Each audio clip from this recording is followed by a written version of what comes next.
A very, very welcome to the Wheeze Man. How are we doing? Another day in paradise. How are you, Mr. Check? I'm doing good. I just had my coffee, just waking up. I should probably let me make us a little more comfortable, right? I should probably do this, shouldn't I? Yeah. Come on now. Mr. Mushroom Man. Exactly. For our viewers just listening, I am now a mushroom, and Weasel is an actual weasel. He is an actual weasel right now. He does cosplay as a human sometimes. Just sometimes. You'll see that a little bit later. Yeah. But it's just that's the costume. Weasel is who he really is. Mm-hmm. Give you a little special treat later, chat. Ooh, okay. Because we're gonna see Weasel as a human. Yes. I can't wait for that. So it was hot. I did just have my coffee. I woke up. I had a protein bar, Weasel. How does a weasel start his day or her day as a weasel girl? Okay. Couple different things. We make our beds because why not? Oh, beds. Wow. Beds. And then because per room per house, there's about 6 of us that live there. 6, okay. And then stack up. we bunk beds, lifesavers. Yep. Lifesavers. Yep. And then we make breakfast all together. Today, Tiffany, she made some nice brownie waffles. Fucking amazing. Tiffany does have good brownie waffles. I've come over. I can attest. I've come over for breakfast over there at the Weasel household. Beautiful brownie waffles right there. Congrats. Yeah, Tiffany, love that. What? I don't remember you ever coming over. It was. I think you were still drunk from the night before, Weasel. You were hammered, bro. Right. Yeah, you were hammered, bro. You were at the club the night before. I remember you stumbling in. I was at breakfast. Tiffany was right there with the 4 others. And you walk in and you were still fucked up, brother. You were still fucked up. That sounds about right. You had two weasel thoughts on your arm, and I knew you were going right to the bedroom. I don't even think you saw me. You had a mission. You were a man on a mission. Weasel on a mission right now. I'm a weasel on a mission. Thank you. Yeah. My bad. Correction. Yeah. Good. So, wait. Do weasels in the? I know they have like a secret society, right? They don't want humans to know, and we won't get too much. Confirm or deny that. Right. And we'll neuralize chat a few times. We got to neuralize her, please. or neuralize the viewers a few times. Okay. But in actual nature, do they live in burrows, or is it like the burrows? Okay. Yes, burrows is where most weasels live, but we do have a society. As you said, yes, allegedly we do live in allegedly the society of weasels live on the edge of the sea border next to LA. That is called Weaselopia. Oh, yes, Weaselopia. And that's where you've visited before. I've been there. Yep. I've been there a couple times, allegedly. So been a fun time. Allegedly. Watch out, check this. We can't give away the secrets. It's gonna release some documents. No. There is some lore that I am allegedly the weasel chosen one. I think is what you were calling it, or what we were calling it. Yes. You are, or not the weasel chosen one, but the one true key to bridging the 2 kingdoms, the Weasel Kingdom and the Squirrel Kingdom. I was abandoned as a weasel child. I am also a weasel, and the squirrels found me. I forget what happened. Someone float me down the Weasel River, and then the squirrels found me and raised me as their own. You down the Weasel River because they can't take care of another mouth. And then so the squirrels picked you up. All right. They live in Oakland, and Oakland, yeah. Yeah.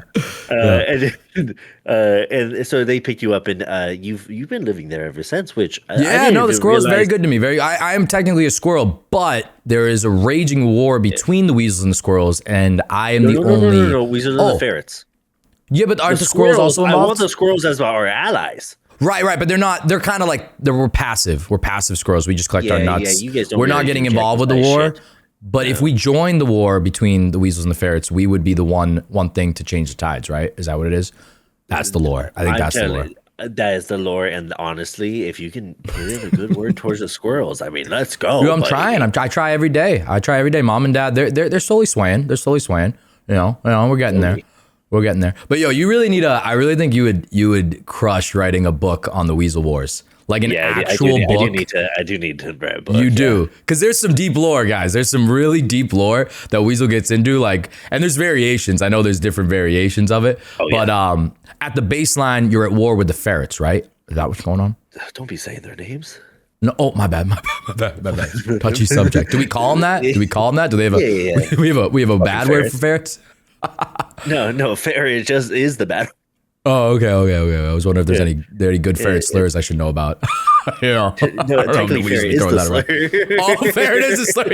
Oh my god, that's good. That's good. No, but I think a Weasel War book, and then hopefully bring it to screen. That would go crazy. Could you imagine? Oh, it would be like the. You ever play It Takes Two? Yes. Great game. It'll be Great like game, it'll be like when you are in the tree and you are with the squirrels as the two Oh, humans. yeah. It'll be like that, but like on a massive scale. It'll be like the last scenes, like Avenger Endgame, like on your left, and it's just a bunch of different. Yeah. Weasel, on your left. Yeah. Squirt flying in. Dude, It Takes Two is such a good game. I missed that game. Oh, that's I like all those games. Yeah, and they made Split Fiction, the same studio. Yeah. They went on to make Split Fiction, which is also a really good playthrough. And Sydney Sweeney's gonna be playing as the blonde, I think Zoe in Split Fiction. They're already bringing that to screen. Yeah, you can't go wrong with that. I can get behind that. I can get behind that for sure. Sweeney, the weasels love you. Let me tell you. Really, the weasels are big on Sween? Yeah. There's a statue of her downtown. Really? In Weasel downtown? Yeah. It's pretty lore accurate. Yeah. No, I think she would fit the Zoe personality though, for sure. Yes. Hot take. Mm-hmm. The kid from It Takes Two, shut the fuck up. She always gave me weird vibes. Like her face was not designed well. They did not design the child. Yeah. I actually thought she was possessed the whole time. I thought she was possessed the whole time. I thought she was dead. I thought it was one of those twists where she's dead the whole time. She's dead. You know what I mean? In a hospital bed. Right. They had no. They're divorced because they had a child that died. I thought it was gonna go dark because she looked fucking weird. She looked spooky. Yeah. I thought it was gonna go super dark. You know what I mean? Yeah. Because that drives people away. You lose a child. Yeah, it's like I don't know the rate at which divorces happen, but I'm pretty sure it's raps. That's a tough thing to get by. Yeah, but she looks spooky as fuck. Yeah. I thought we were gonna have a big boss battle at the end where you fight her demon and then you free her soul type thing. Yeah. Oh, that would be. Oh, would have been good. Could have been an alternative ending that they could have. Could have been an alternative ending. I like games with alternative endings. That could have been cool. Yeah, the It Takes Two child is a demon and you got to free your soul a whole time. Would have been a very good plot twist. Very good. I like the idea. But no, they did amazing things with that game. I wouldn't have changed anything. I think we need more. We need more couch co-ops. I think they're called, right? Couch co-ops, those would be considered couch co-ops. Yeah, we need more of those. They're good games. I love them. Yeah. And I really liked how I think like if I got Split Fiction, which I did, I played through it. I could swipe you in. You could be like my guest and play. Yeah. If you didn't buy it, which It Takes Two, yeah. Is it the same thing with It Takes Two? Okay, because I didn't know. I played that on the couch. You just have right. to download the game, but you didn't have you had the license to download it, but you didn't have the license to play it. Right, but you can't play it unless you have someone that has purchased it. Yeah. But I think that's really cool because then two people with like the plan to beat that game can go in together. You know, I think it was like $40 for Split Fiction, which is a bargain. Yeah. It wasn't a full. It wasn't a full for two people. Yeah, that's not bad. Yeah, not bad at all. And then you're having a great time. I can't believe they're already bringing it to screen too. That's crazy. You were talking about it yesterday on stream. But, dog, Lego games, best games in the world. So good, dude. Yeah, Lego Star Wars. I don't care how old I'm a 27-year-old weasel. I do not care. Yeah, no, it doesn't matter. They're coming out with a new Batman one. The new Batman one looks sick. Yeah, it's like Arkham, but like Lego Arkham, and it looks really good. I liked the new, the newest Star Wars one. That one's good. I like that one. I don't think I played that because I love the old Star Wars games, but they don't hold up. 1 through 9, and is it like is it the remaster of the old ones, or is it actually? No, so it's like a whole like new rebranding. Like it's like the old ones, but not in the same aspect because you know how like the complete saga happened, right, and it was all 6 movies. This is called like the Skywalker saga, but they're using the new template of like the new Lego games, and they're putting that towards it. So like Ray's in it, fucking Kylo Ren and shit. Yeah, but they're just in the last like 3.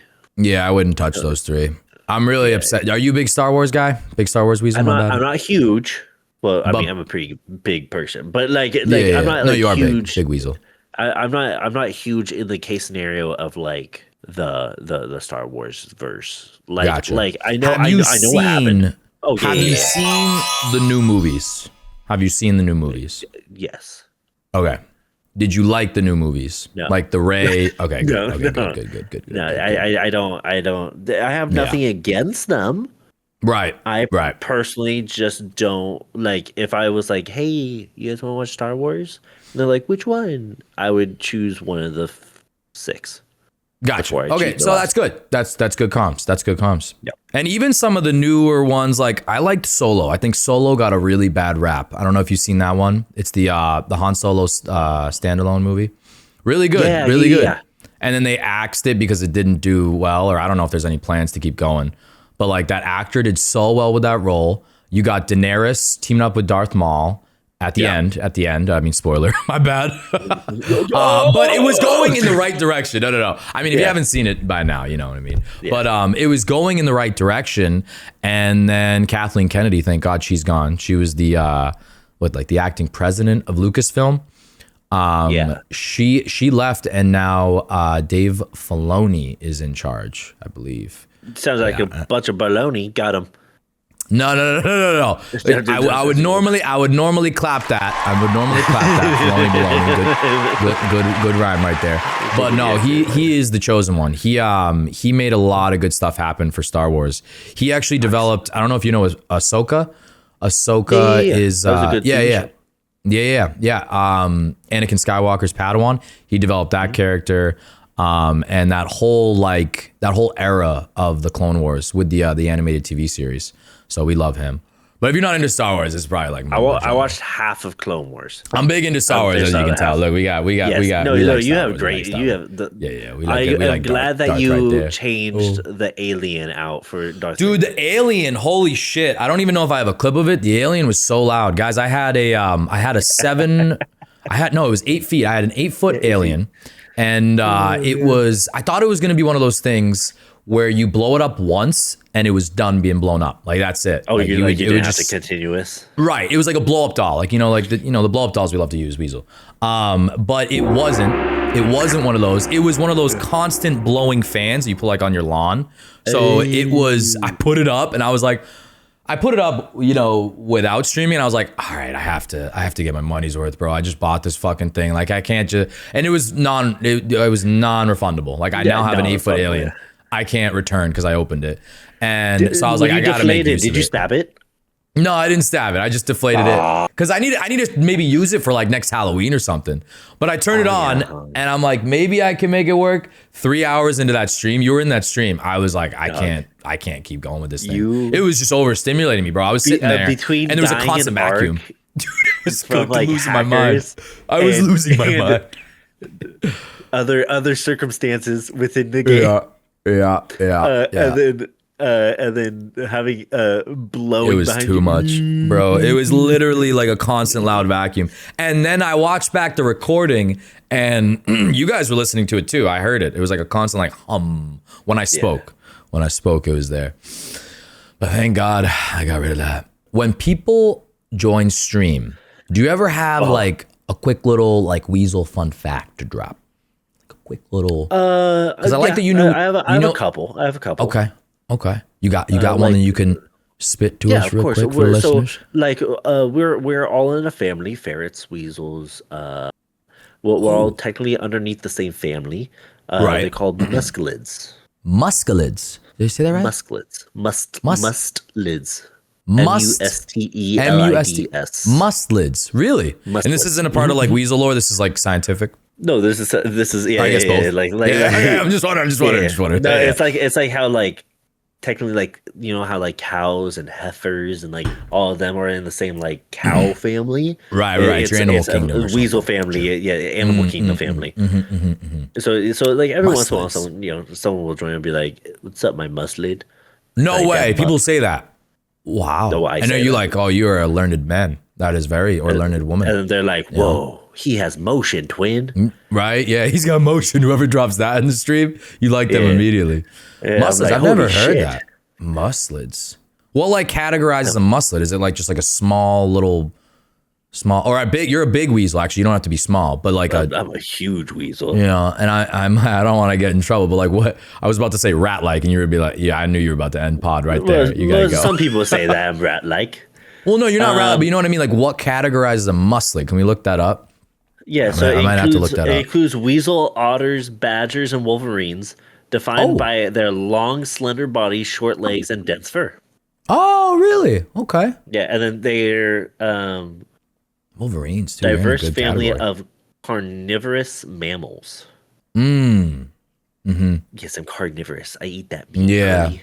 That caught me off guard. So I did do a little research on weasels before we started. Before we started the pod, I just want to, I want to know more about my guests. You want to know of our kind? Yes. Of course, Yeah. yes. I didn't want to be intrigued. ignorant, right? And it's also good to learn about new stuff. And one fun fact I picked up was something that I kind of relate to. You guys save your leftovers, which I thought was fucking crazy. I think that's a really crazy fun fact. I got it right here. Right here. Weasels save their leftovers. When prey is plentiful, a frenzied weasel will often kill much more than it can eat, which is true. You're carnivorous. That is no problem. The leftovers will be kept. Weasels evolved in cold climates and learned to use this to their advantage. They dig little underground caches near their den entrances and keep them stocked with leftovers, which is crazy. In the winter, when it's too cold to go outside, a weasel can just go to the fridge and pull out yesterday's kill and have a nice little meal. And I think that's crazy, bro. That is crazy that like weasels. No, we do, right. Okay, my fault. Yeah, Well, we don't talk about how the Weasel Kingdom has this hidden society.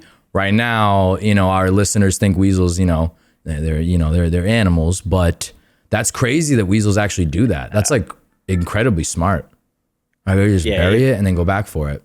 I don't know if there's other animals that do that. I mean, I'm sure there is actually, but there is. Squirrels, speaking of squirrels save their nuts and stuff. But like kills specifically, like to know to like house it in a cold environment. I bet there's not a long list of animals that do that. Like that's really smart. Us weasels, we're very smart. It's like for you humans, it's like going to Harvard. Oh, okay. That is normal. That's normal society standards for us. Right. Harvard's like a community college for any other weasel. Like it's like you that's nothing special. See, this guy gets it. I'm kidding. Community colleges are very special. Community colleges are very special. I'm just kidding, but it's just like what we gotta do. Or not even. It's high school. You get your GED is just basically Harvard level. GED, Harvard level. Yeah. HED, Harvard Educational Density. Oh, okay. Yeah. Okay. We're smart. Very smart. So the weasel skin, right? The one you're wearing right now. Yes. I'm curious, how do you feel about everyone comparing literally every VTuber to Peanut right now? Can I come out of character? You can come out of character. Yeah. Okay, you can come out of weasel. Okay. We can see human weasel. Listeners who are just listening, he is now going to be a human. Boom. There's that beautiful weasel face. Yeah. Comparing Peanut and people that use these green screens now and VTube and stuff. Obviously, yes, Peanut is a VTuber, whether he likes to admit it or not. Yeah. I am technically a VTuber, whether I like to admit it or not. Fuck. Mm-hmm. But at the same time, it's so I think it's just a new era of VTubing. Because there's different eras that everyone goes through when streaming in general, right? Mm-hmm. There was the era of IRL where it was it was just in your backyard. And that was like the IRL, or like you're cleaning around your house. That was another IRL, right? Mm-hmm. And then they moved those from IRL to or like hot tub streams. They moved that to their own category, right? Mm-hmm. When I think of VTubers, when I say VTuber, what do you say? Like, what do you think of? What do I think? I mean, right now I think of Peanut just because it's funny too. He won VTuber of the year, but he also hates the mention that he is a VTuber. He like hates that shit. Do you know why he hates it so much? I think he doesn't like being compared to like the busty anime VTuber, like the uwoos. He doesn't like that. He thinks that people do go to that. Right. Yeah, the 40-year-old man that who throw on a voice mod, slap huge tits on their PNG, and then they have like bouncy physics. Yeah. Which I mean, at the right time of night, I don't know. That's not a bad thing to watch. Gooning hours is a thing. Gooning hours is a exactly. thing. But yeah, he doesn't like being related to them. No, he doesn't. Not at all. And I don't either. Don't get me wrong. Right. But I'd rather get compared to Peanut than that. That's fair. The comparison that is made is I'm okay with it. I've always said this, that and everyone that is in the streaming universe will say it, that people take inspiration from other people no matter what. Yeah, of course. There's no such thing as a do you think that he was the first person that ever did not a Peanut, but like some type of image like that, it was a little bit unhinged? Probably not. He was just the one that actually blew up because of it. Right. Yeah. And I mean, you look at my YouTube comments, dude. The amount of people that are like Peanut, it's cool, man. That's cool. But it's also Peanut. It's not just Peanut. It's Peanut wannabe. They get toxic, bro. They get toxic. Yeah, they get toxic with it because I was one of them that will stick with me forever, that I'm doing this for, is I was wondering how long it took. I think actually this was on one of you when we collabed. It was on one of your TikToks. Oh, was it a collab? It was like I was wondering how long it took before people stole Peanut's thing. And I sat there and my response was like, stop your clock now. And I was like, what do you want? You're literally a weasel though. You're not a Peanut at all. That's like what's crazy. It's just using what would just any type of face cam now, you're just copyrighting Peanut. Yeah. No, that's stupid.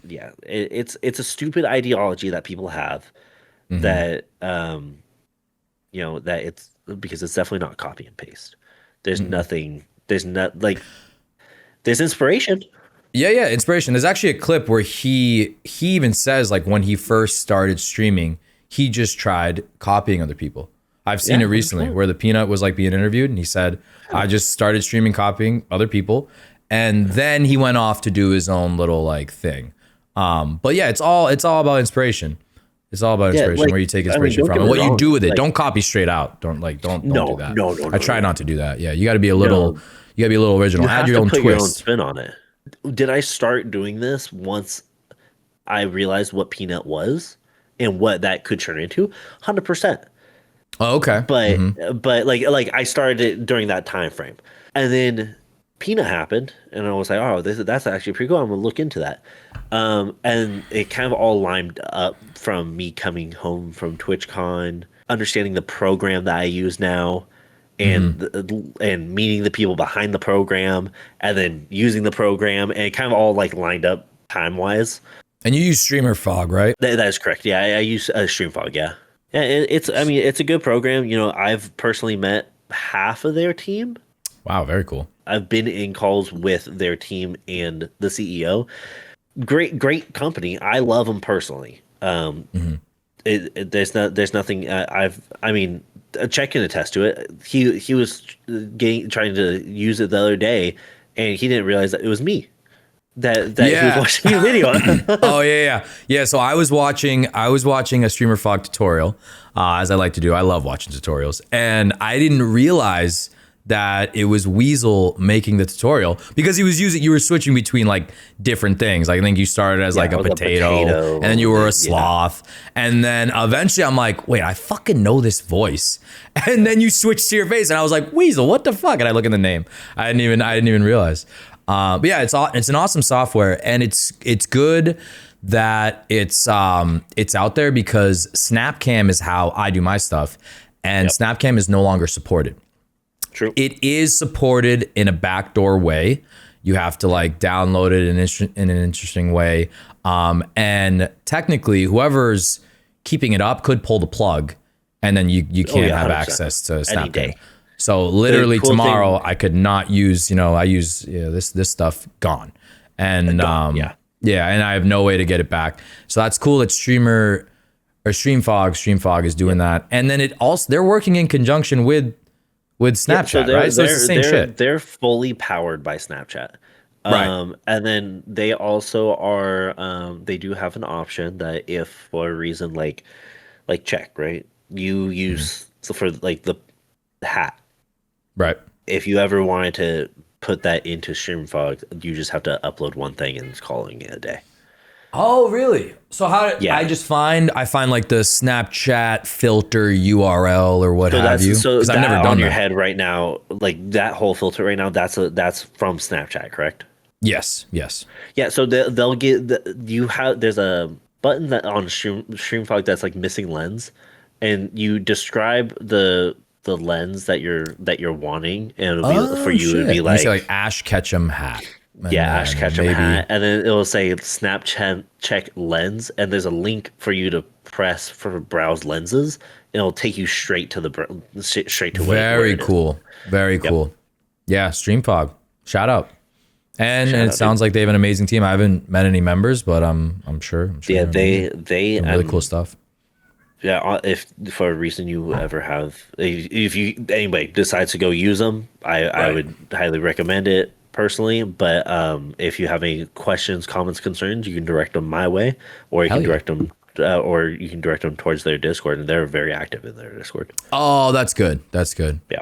Yeah, that's awesome because Snapcam is just like it's cooked, and I hope it stays up forever. But I don't like it. Doesn't it? Probably doesn't have. I don't see long it life staying cycle up left. like yeah.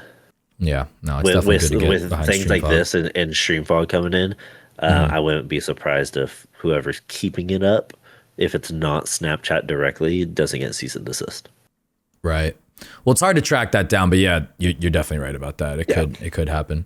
But yeah, back to the peanut. Yeah. I have noticed though. And it's fine. There is an overwhelming amount of vegetables on my feed now. I feel like I see Yes. a lot of potatoes, specifically. But Yeah. vegetables in general, there's just like a ton now because they are kind of trying to like for lack of terms bite that swag, And there's perks and disadvantages to doing this. Obviously, disadvantage is stuff like people coming into your chat and being like, "Oh, you're trying to be peanut. You're copying. Right. Yeah. That takes a mental toll. But I mean, it's you don't want to put your face out there. That's cool. Use Yeah. a potato, bro. Like No, I kind of like that. It protects you in a way because I'm not It gonna lie, does. sometimes I don't mean to, but I mean you're streaming and you're live and you accidentally say something that maybe comes off the wrong way. If you're a 100%. if you're a piece of asparagus, it doesn't fucking matter. No one's gonna Yeah. cancel that piece of yeah. asparagus, so you can hide Yeah. behind it. And Peanut himself, he's definitely fucking unfiltered, and yeah. he dances around that line. He doesn't fully cross the line. He knows he's very good about it. You need to know where that line is. That's why I tell everybody. But he does dance around that line, and it's a little more acceptable as a peanut. I'm hoping the world can like look at our faces and be like, all right, yeah, it's fun. It's fine to joke as long as you don't hit the wrong jokes. But 100%. but yeah, that it's good to hide behind or not hide, but like have that barrier where you don't have to like it's bring your just an personal life into extra it. sheet of protection. But it's not like to use it so that way you can go around saying slurs and No, absolutely not. and use it for evil, right? Because no matter what, you're still gonna get canceled. And if someone does take it the wrong way and they have the ability to whether they look you up or find out where you live or find your name or anything like that, there's still actions that are taken in some way in some aspects like that. Peanut, and he's taking the world by storm. I open my, I mean, it's on my feed, but it's like on people like friends. I just see them. They don't even game, and like the Peanut is on their feed, and they're like, "Wait, who's this guy? Who is this guy?" Yeah, yeah. It's he's taking the world by storm, and I mean, you look at you're looking at TikToks, and there's a bunch of girls that are like, does anybody else have a boyfriend that is watching this peanut. Yeah, and I'm just like, yes, I am one of them. Actually, thank you. I swear, if my boyfriend says "goop" one more time, like like that type of shit. Yeah, I like those. It's it's something that is. I think Peanut does it great. And I'm not gonna lie that it's putting it in this perspective now. I think that I try to do a little bit too. Is like you said, dance around that line, just not crossing it, knowing what that line is, and also he's our intrusive thoughts. Like guys' intrusive thoughts are like, it's funny. They're like everything's funny. Don't read the group chat. Do not read the group chat out loud. Don't read the group chat. No. Guys, if that gets released, we're all cooked. We're all cooked. My personal FBI agent. Kidding. Allegedly. Please don't. Yeah. No. Allegedly. But no, it's I think that the Burnt Peanut is like everybody's like inner thought, inner demons, and they're letting that their thoughts and inner thoughts out via watching Peanut and being like, that's a good one. That's a good one. And he is just hilarious. He's hilarious. He's good comedy. He's good comedy. He's good comedy, bro. Yeah. There's like some theories that he's some comedian. I forget the name. There's a lot. I've heard that he's Shane Gillis. Oh, no, and definitely not. He doesn't sound like Shane. That's interesting. People say that. There's one that he sounds like, but I forget the comedian's name. I forget his name too. I know exactly. But also, I just don't know if the comedian would have enough time to do that because streaming takes fucking time. You gotta fucking log on, hang out, and then run he was also. I mean, he streamed his face before he was a Peanut. And right. Yeah. And so People have said that I don't think he's anyone famous. I really don't. Nah. I mean, we're always trying to figure out who's behind Batman's cowl. Exactly. It's that's okay. Again. It's okay. That's what we're talking about, like that barrier, right? Now, mind you, he went the extra route, and he's talked on podcasts before about how he's paid people to take him off the internet, his human form, to take him off the internet. And just so that way people have you actually have to really try to know who the hell he is. Yeah. Which is fine. I would love to see a picture. Yeah. Oh, let me DM him. No. I mean, it's Mr. cool. Peanut, it's cool. sir. He's built a personality. I would. And I wonder, I bet there's some super fans out there that live in his area. Like imagine you're serving this man Chipotle and you just you hear him talk, right? Like you're like, I watch his streams every night and you're like, what the fuck? And then you try to look at his eyes and his lips and just catch if there's a quick little, he does a little Tourette spaz like that. Catch him doing that while he's ordering his fucking Chipotle. You have a good day, sir. And he's like, good piece of goop, good piece of goop. Yeah. You never know. He breaks character. You could catch him out in the wild. Another related Weasel question, and just kind of spawning off of that Chipotle spaz. Does the Weasel ever accidentally come out when you're cosplaying as a human like you are right now? Does it ever slip out? At my human job, it does. Yeah. No way. Does it really? Yeah. That's dangerous. There's a couple of good ones that come out. Lovely Jubbly. That's iconic. That's my voice line. That's my tag. Yeah. Lovely Jubbly is good. I'll be turning a corner at work and be like, Lovely Jubbly. I'm like, motherfucker. I like that. God. No, that would get if I was a coworker, that would get me on my feet. I would really enjoy that. That would be nice. Yeah, so Lovely Jubbly's a good one. Where did you get that? Is that a Weasel original? Because it reminds me, I think I told you, it reminds me of Jim Jeffries. If you know that comedian, he did a show called Wilfred with Frodo, and Wilfred was a really good show, really trippy, really dark. And Jim Jeffries was the dog. He was Wilfred. And it was so good. And I feel like he said Lovely Jubblies, but maybe not. Maybe that's just a Weasel original. But whenever you say it, whenever I stop by the stream, I think Jim Jeffries. Yeah. He's a really good. Heard from somewhere. It's he's a funny comedian. It's just kind of one of those things that rolls off the tongue. Kind of. Yeah, it does. And it's very much used in a lot of different circumstances, right? You hand someone something like Lovely Jubbly, thank you. And I mean, I know you've seen it, and probably the viewers have seen it too. Like this is me normally, just chilling, whatever. Obviously me on streams a little bit more sporadic, chaotic. How do We you jump want to into that describe like it? weasel character, which is still you, but it's a little bit of there's a filter on the personality too, you know? Yeah, it's a filter on the personality. And oh, another thing that when you're doing stuff like the weasel, and if you ever did want to start V2, you wear whatever the hell you want. Yeah, And that's that is true. like it's such a nice thing. Yeah, yeah. Sometimes they're naked. No, I'm kidding. I'm kidding. I know you are. Why I love that. I love the changing of the costumes. I love the changing of the costumes. And actually, Yeah, do you think, am I technically a VTuber? Like with the shit I do? Because I jump between filters. Like sometimes I'm a mushroom, and you'd argue. like mushroom. Or am I like a hybrid? Because I do jump Um, around. Mainly I'm me. But you I know would what I say mean? you're Like a what would you hybrid. classify me as? Hybrid? I Okay. think you're a hybrid strictly because you don't prioritize, like you don't make you try to make your mushroom like part of your thing. Right. Um It's not my main shtick. yeah, it's definitely not your main shtick.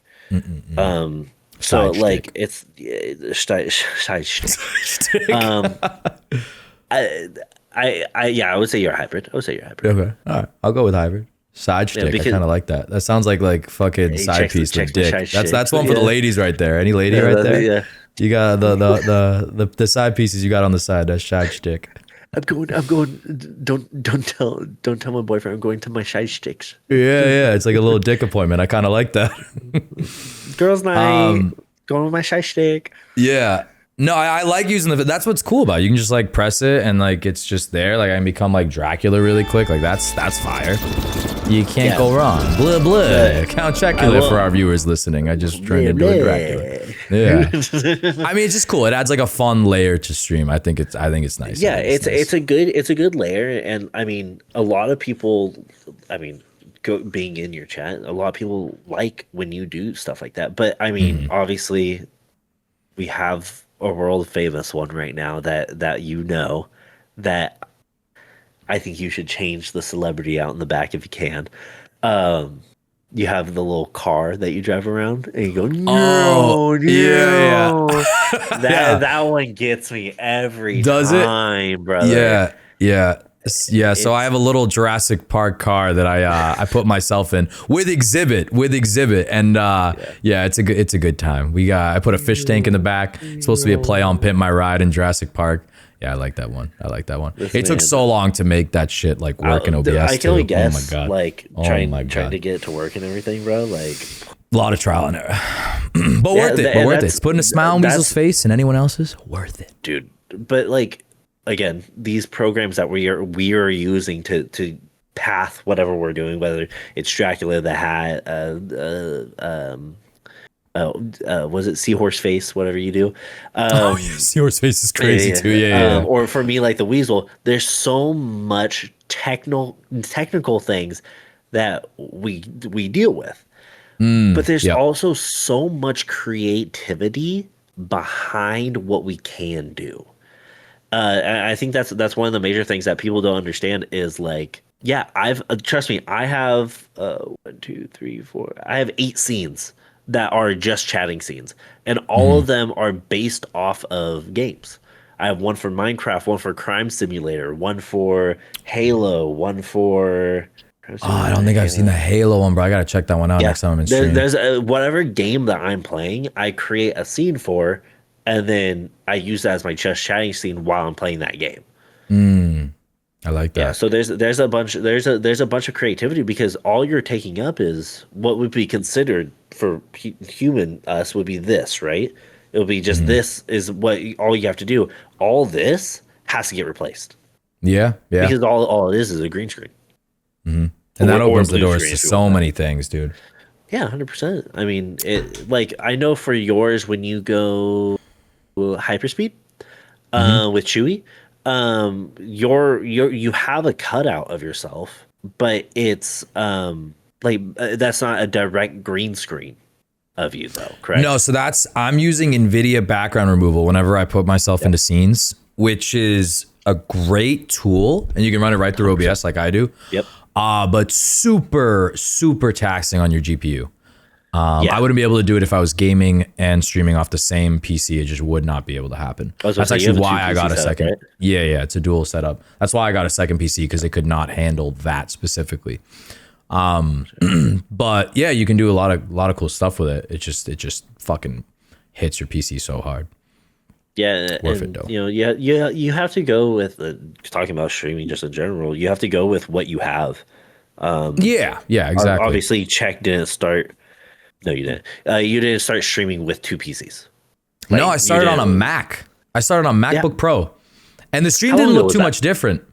About a year and a month ago, I started with a MacBook Pro, and I learned. I got my first PC 6 months ago. 6 months ago. Yeah. Did you build it? So I'm very new to the PC. What? Our world. Did you build it? Yeah. So I built my first one. The second one was a pre-built, which was just for streaming. A little smaller of a build, but I don't think I'll ever build a PC again. I know it's super rewarding. People are gonna come at me. People are gonna come at me like, you have to. It's part of the experience. I spent like 10 hours freaking out, and I just wish I gave Micro Center $200 and walked out. And I like the software side of things. I'll have a lot of 100%. Fun customizing the software, making my like PC customized to me inside it. But the actual parts, bro, I know it's fun. It was fun for some parts when like the RAM just clicked in, but then I had to reseat my RAM. I had to reseat my RAM, and I was like freaking out. And then I pull it out, and then I pop it back in. It doesn't make the same sound. It makes like a really weird crunch, and I'm like, yo, that did not sound good, and I don't like that. And putting the GPU was super scary. I hated every aspect of that, because my GPU didn't look like it lined up perfectly. It like wasn't a perfect. Yeah, no, it wasn't. It was just like a little off, and I was like, dude, if I push this in, it's gonna fucking like chip something or like crack. And I really had to like jimmy shit to like make it perfectly line up. Yeah. And in the end, I just wish I wish I took it, or I wish I kept it in Micro Center. I got the parts from Micro Center. I wish they just took it and did it. But I did learn in the process. So, I'm glad I did it once. So never gonna do it again. Personally, I will do pre-builds from here on out, no matter what. Yeah.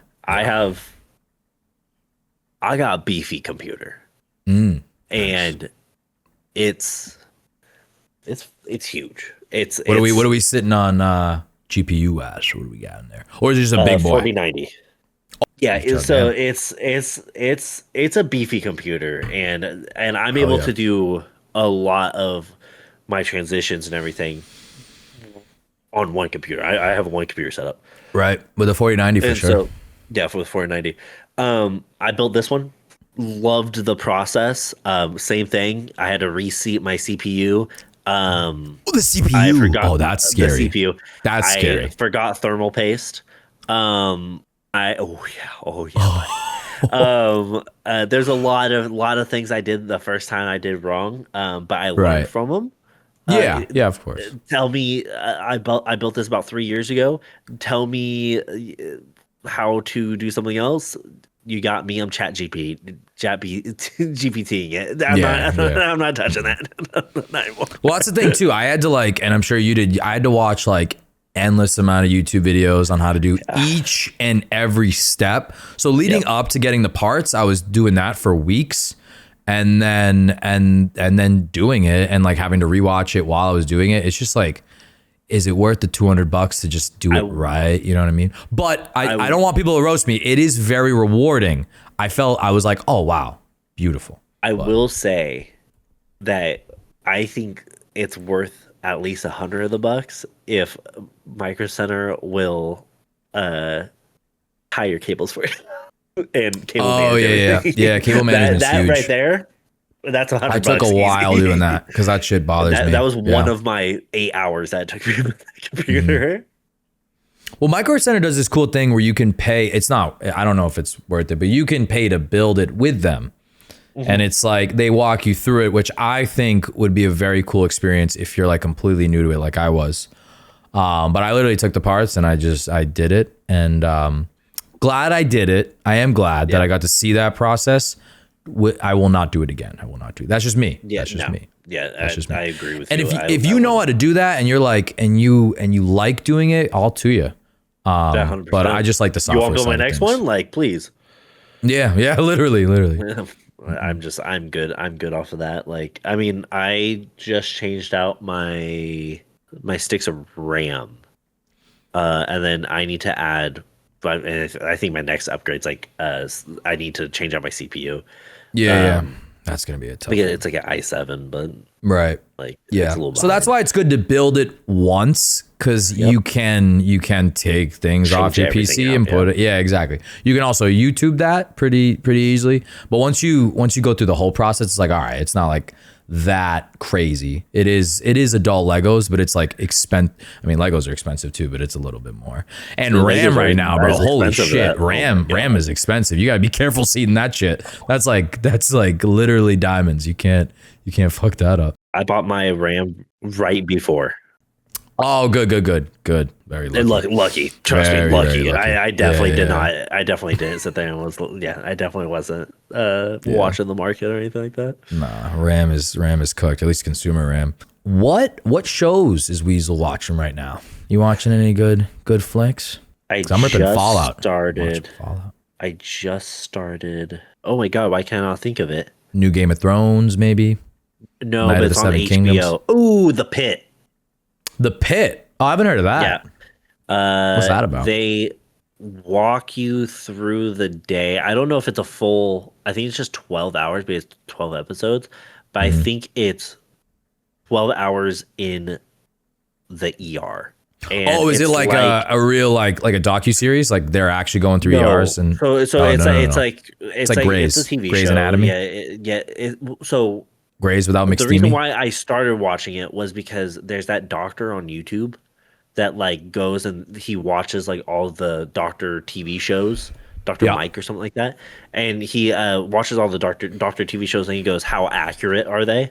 And he Oh, I was like like, that. "This is probably the most accurate I've ever seen a TV show." And he's like, "There's a couple things that they probably do wrong, but for the most part, he's watched it. He's like, yeah, that's how an ER runs." And I'm Yeah. like, so I gotta start check watching that it. out. I feel that's like it. scary. Yeah, The Pit. Yeah, and I don't. How many I don't- seasons? Is it like a one season? Right now, I easy think thing they're right now. they are on their third. Like they've got approved for their third. Okay. I think. Yeah, I can commit to that. I can commit But to that. but on HBO right now, there's 2 seasons. Right now, so it's probably the same with you. I don't know. Can you watch TV, listen to music while you work on stuff on stream? No, hell no, absolutely not. Yeah. Not even Yeah, I music. can't do it either. I gotta be fully locked when I do anything stream related, like back end work. Because Can't do it. And even editing. Oh my god, try listening. dude. No, you can't do that. Oh my god! I don't know how people can like. Oh yeah, I turn on a podcast while I edit. How? No, if you're editing right now, ooga booga ooga booga ooga booga. Yeah, no, turn it off. turn He's it off. like, what? Well, don't turn it off. Actually, keep it up on low volume, please. Actually, sorry. yeah. Editing pictures, you can do that, but not actual clips. Not Not video, actual no. clips. No. That's too much. It's too much for my brain. So I have I work if I go to work when I go to work, it's 50 hours weeks. So I do Oh, wow. 10-hour days, 5 days a week. We should be grinding. Sometimes it's 8, sometimes it's 9, but most of the time it's 10. Mm-hmm. And then I come home and 5 out of 7 days I'm streaming, and then when I am not streaming, I am working on stream, Right. or I'm working on the 5 different extracurricular activities I'm trying to do within a month's time. Yeah.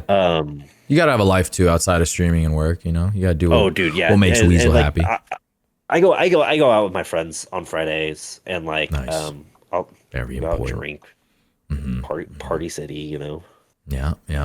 Come home for Weasel breakfast, not knowing where you've been, and just see me With and 2 not really realize me. Yeah. And then with Call two back, yeah. weasel women on me. Can't go wrong.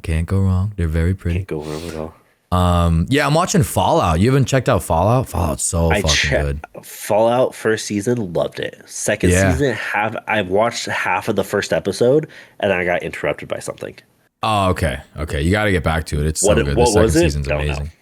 amazing. But it was, from what I saw, it was good. It's based Yeah. in the Vegas right? The Vegas game. Yeah. They're in New Vegas right now, and they're weaving in everything from that game, which is sick. And it's supposed to this show's supposed to connect with the next Fallout game, which is really cool. They mentioned it's supposed to connect, which is very exciting to see. Did you hear anything about the new Fallout game? Nah, so there was, I'm actually really bummed about it. There was something that they were teasing for to be released on the same day as the finale. And a lot of people theorized that it was going to be a remake of Fallout 3 or New Vegas, which I was really excited for, bro. I literally bought a Fallout costume. I have a Vault Dweller costume right over there. I can see it in a bag. Yeah. I'll still wear it on stream. But I was getting ready. I was getting ready to like fucking suit up and jump on in. And it ended up being, I think, like a pinball machine collab. Pinball machine, yeah. Yeah, fucking ridiculous, dude. I was so bummed about that, honestly. And I think they had to release it earlier that it was a pinball machine collab. Like I think it got like people, like so many people, like, or they were theorizing. So many people thought that they were like, no, it's pinball. Don't worry, guys. There's no Fallout 3 remake for a while. And that's kind of sad because I would love to play that game, but I don't think I don't know if you played the Oblivion remake. Yes. Did you see? You played it? Oh, okay. So I did too, but I stopped playing it soon after I started, which I wish I finished, but I didn't really. I started with Skyrim. I actually didn't touch Oblivion before. No, same. I started Skyrim as well. The amount of people that played through that game isn't what they were hoping for. So they're kind of looking at those numbers, and I think that, I mean, it didn't like skew what they were going to do with Fallout 3. I'm sure there's a remaster coming, but I think they reevaluated how important it was. But I still hope we get one. So I heard that Fallout 5 is in the making. Yep, that's coming. And it's like 800 hours long. That'd be sick. That's why I heard. They were like, we want you guys to play it for years. And I was like, that'd be sick. I wonder where they're gonna put it, because we've been in the Capital Wasteland, we've been in DC, we've been in the hills of West Virginia, Vegas, Boston. We did that one was cool. Fallout 4 was cool to watch because that was like my hometown's on the map, which I'm not gonna divulge, but my hometown is on the map. Yeah, and that's really cool. It's really cool to see. But Boston was awesome. Like Fenway was like a home base and shit. But I love seeing where they're gonna pick. Pretty cool. Yeah, it's cool to see that stuff. I bet. Well, I mean, Vegas, Cali. They could do Cali, California, New Republic. It makes sense to do. Makes sense to go into Cali. There was 3 places I thought they could do a new one. One of them, hit me. 4 actually. Sorry, 4. One would be really cool. Hawaiian Fallout. That'd be crazy. That would be fucking like the whole game on Hawaii. Like you don't like you have different islands. Ever go back to mainland? Oh my god, that would be sick. That'd be crazy. It would be. I don't know how they would do it. I don't know what they would do, but so be it. Yeah. So Hawaii, obviously. Hawaii Fallout. Okay, Hawaii Fallout. L.A. or San Francisco, California. That would do well. Texas. Oh, Texas. Just having like the come at me with my guns, damn it. Yeah. That would be amazing. That'd be amazing. Just walking around in the wasteland. You're not taking this away from me. Nah, like, Texas would be really cool. Lone Star Fallout. Would be really cool. Yeah. New York. Oh, New York. Yeah. I don't know if they'll go to you think they'll go to New York right after Boston though? That's like, I mean, it's not the same vibe actually. I grew up in the Boston area. Yeah, New York's a behemoth, but it's, the reason why I say New York is it looks like we're staying northeastern. Right. Because you have Virginia, you have DC, you have Boston, and then the only one was Vegas. That's the only one that was like all the way on the other side. Yeah. No, yeah, we could be staying Eastern. Because I don't know. Or going to Hawaii. Hawaii's Dude, Hawaii's a long shot. That'd be really cool. Yeah, that's a crazy pull. I wonder how they do that. I wouldn't mind like an excursion to Hawaii. I feel like that would be cool. You could like travel. That'd be cool. Because the islands are small. Like the good thing about Fallout is it's like so vast, right? You can just like fucking you can just walk around for hours. The islands, I know in video game land they could make it a little bigger, but I feel still like you could probably traverse that pretty easily in Fallout terms. Like they wouldn't be able to like expand on it. But if you could just go down there for a little bit and then just like fly back up, you know what I mean? What's mainland Hawaii? I think it's just Hawaii. The biggest island is called Hawaii. And then there's Oahu, Maui, Molokai. So, like, if anything, they just do the mainland. Yeah, so that's just Hawaii. Yeah, Hawaii, the mainland. Which is, I bet it's still big enough. It's big enough. But Fallout's fucking huge. Like, I want to know if they would be able to scale that proper. You know what I mean? But Hawaii would be sick. Like, to the scale. That would be good for an excursion. You're right. Yeah, a nice excursion. Or something like a foreign Fallout location. Like, you could do... Japan's not too far from Hawaii. Canada. Japanese Fallout. But it's actually they wouldn't be able to work actually unless because it's like wasn't Vault Boy like Americanized? Yeah, like you're right. But I was also thinking I wasn't even thinking like that. I wasn't thinking like true to the lore. I'm thinking like the old timey music is so important to Fallout. Like you need that. You need that in a Fallout game. And I don't know if it would work. I mean, Japanese like music like that would probably go hard. Like just imagine like a Japanese man singing those old timey songs. Like I would actually, crazy. I would jam to that. Yeah. No, that the music in Fallout is untouchable. They could do Alaska. That'd be good. Well, Alaska, there was a big Fallout battle in Alaska. Like they're getting into that in the show. I don't want to give you any spoilers. That I won't give you spoilers on. And the viewers. But there was a big battle in Alaska against the commies. And I think it was like a battle over Alaska. I'm not sure. But it's in the Fallout lore. So they could go up there. I think actually you go up there for a mission in one of the Fallouts. You do something in Alaska. You like run through a mission. I could be very wrong, but they show it in the show. I never played 76, so. Yeah, so I tried to play 76 at launch, but it was broken, which is really sad. I was hoping. Broken from what I heard. Yeah, I was hoping for that to be fucking, like my game for a while. Got it and like barely touched it. I tried playing with people and just didn't work out. Yeah, now it is, but it's one of those games where like if a game does bad at launch, it's hard for people to go back to because now I have like a shit taste in my mouth. You know what I mean? Like it's just like Fallout 76. Did I enjoy that? No, because I played it enough where it was broken, and I also got bored playing it. I was like, this is like, and Fallout, like if it shouldn't be boring, but if it's boring, if you like get bored in Fallout, you're like, damn, what am I doing with my life right now? You know what I mean? Like it's like one of those like, because you're like literally just like walking around like it's just it's a really simple game. You should be having a good time or you'll be having a terrible time. For a game that is structured for you to explore and you're getting tired of the exploration, what else are you supposed to do in the game? Exactly. And I was really looking forward to like playing with people. I hope they I don't know if it's like slated for a Fallout game. Maybe it's not supposed to like work. And 76 kind of proved that, but now it might be fixed. But I hope they can make it work in Fallout 5 because I really wanted to like explore the wasteland with the gang. I think that's like a cool Warhammer. Idea. Oh my god, we're gonna talk about Warhammer. I know. Dude, I was playing that. That's a beautiful game.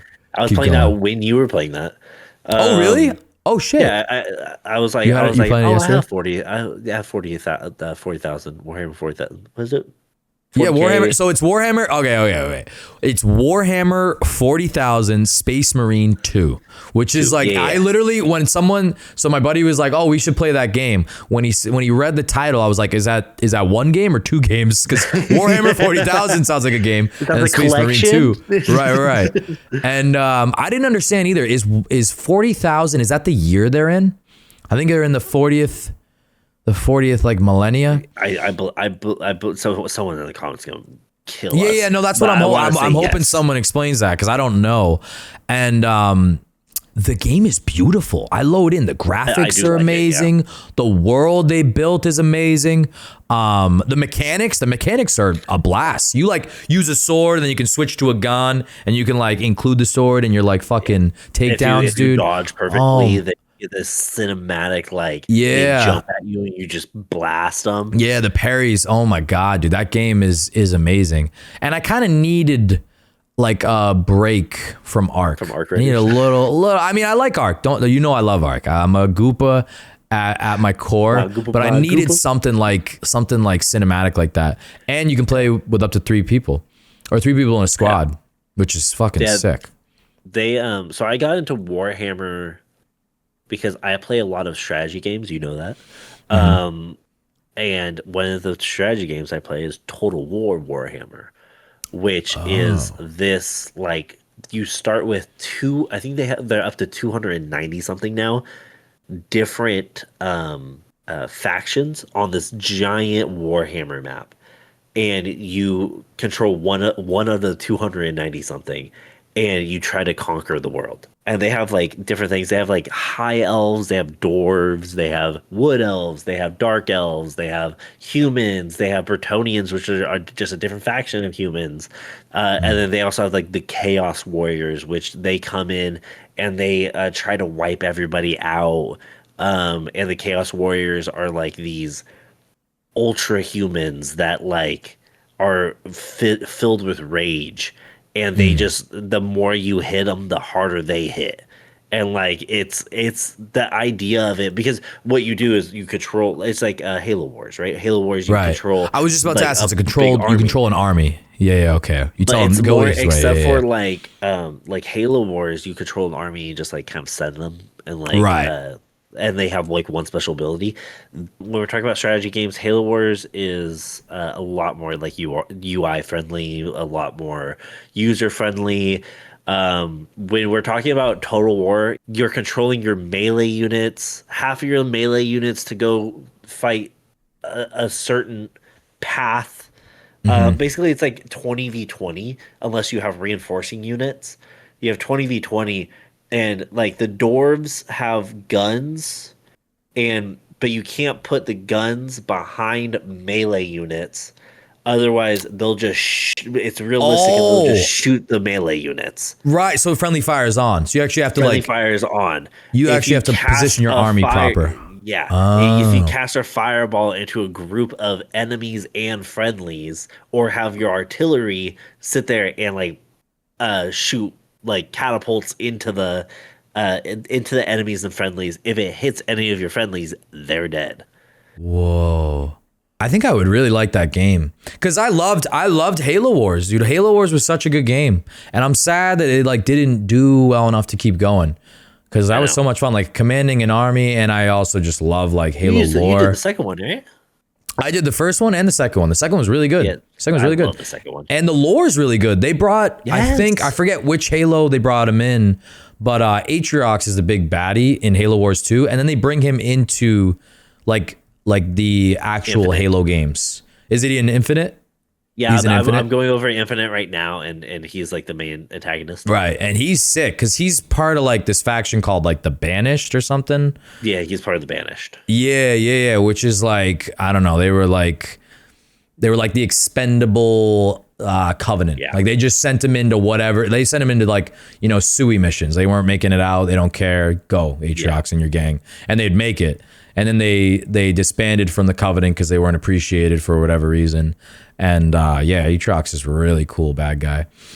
So sad Halo Wars didn't do well. We're never gonna get Halo Wars 3. That's just not happening. No, never. That as much as I want it's the same thing as the game that got me into gaming, Lord of the Rings: Battle for Middle Earth. That Dude, was I used such to play that game. Yeah, That's a good that one. was that's a good one. I played probably the evil and good campaign so many times. Like it's that has a very special play. I have it downloaded on my computer. Does it hold up? Does it hold up? I mean, it's from like 19 whatever. Does it? So maybe hold that's up not from the game I'm thinking hype? of. Yes. No, I think I'm thinking of the right game. That's where you like command the army, you send it's like Halo Wars style, but just like Lord of the Rings. It's Halo Wars, Lord of the Rings, and you go through Middle Earth. So the good sides, you go through Middle Earth, and you go through like Frodo's. You go through the movies, basically. Yeah. Yeah, and then the evil side is you you reverse that and like Oh, yeah, you go for you Mordor can and like you try to take over. control Mordor and everything. Yeah. Damn. You don't think they'll ever make a remake of that, or like the next version of that? That EA holds the licensing to it. Oh, EA there's does. a group of Oh people. shit. I think they actually the licensing ended because there's a group of people that are remaking it, but it's like passion project. Right. Like a modded So thing. Yeah. it's not even basically. So like they're redoing all the skins for everybody, and I think the last thing I heard was July of last year they like finally completed like Isengard or something like that, and it's just been like a whole list of problems according to them. So It sucks there are those games that like people love. Like I love those games, but like just because they don't sell like a fucking billion copies, like they just like don't keep going. And you can tell like the passion. I could tell like the passion behind Halo Wars. Like it was a really good game, really good. Even the campaign, like the scenes. If you just like, sometimes I do this. I'll pull up like a whole campaign, but just the scenes from a game, and I'll watch it through. Like I'll like pull it up at the gym and like 100%. watch like one of them was like I watched all the way through like the Avengers campaign. But if you do that with Halo Wars, it's so cinematic and you pick up on like small, like little lore pieces that you wouldn't know about. And yeah, you can tell that game was just made with love and we're not going to keep going because it didn't do crazy. And I bet it still did well because I was max level at that game for a while. And I know like the fan base still loves it. They're like committed. Like I know people still play. I got to hop back on, but they didn't maintain that game too well. They didn't maintain that. No, they like launched something called Blitz. You ever play Blitz? Ooh, Halo Wars Blitz. You liked it, so I didn't like it. Oh, I'm really? sorry. No, so I just didn't. I know people did like it, and clearly you liked it, but I didn't get. I didn't get like it didn't grab me. Like I would play like a couple Blitz games, and then be like, all right, I'm going back to like regular like matchmaking. Yeah, but that's the thing that we that we loved was the original matchmaking, right? It was the not blitz mode, it's whatever you want to call it, the regular mode. That's what I mean, don't get me wrong, love blitz. I could only play like 4 games. It's like Ark with me. I can only play a handful of games before I am about to break this butch block of a desk. It's a game that makes you rage. It's a game that makes you rage, bro. It's like it gets you there, especially with how many rats are in the game now. It's getting bad. It's the hackers and yeah, they have a real hacking problem. But the cool thing about Total War, okay. Oh yeah, bring it back. Semi cool thing. Going back to it. There's so much content. There really is. 27 factions. Each faction has 4 main heroes, and they keep coming out with more. Like I think Doors have 6. Oh, that's cool. So it's maintained. But the only thing is, and they keep growing the empire too. So if a new faction gets unlocked, they get their own little section, and they grew like a little piece of the continent for them to grow.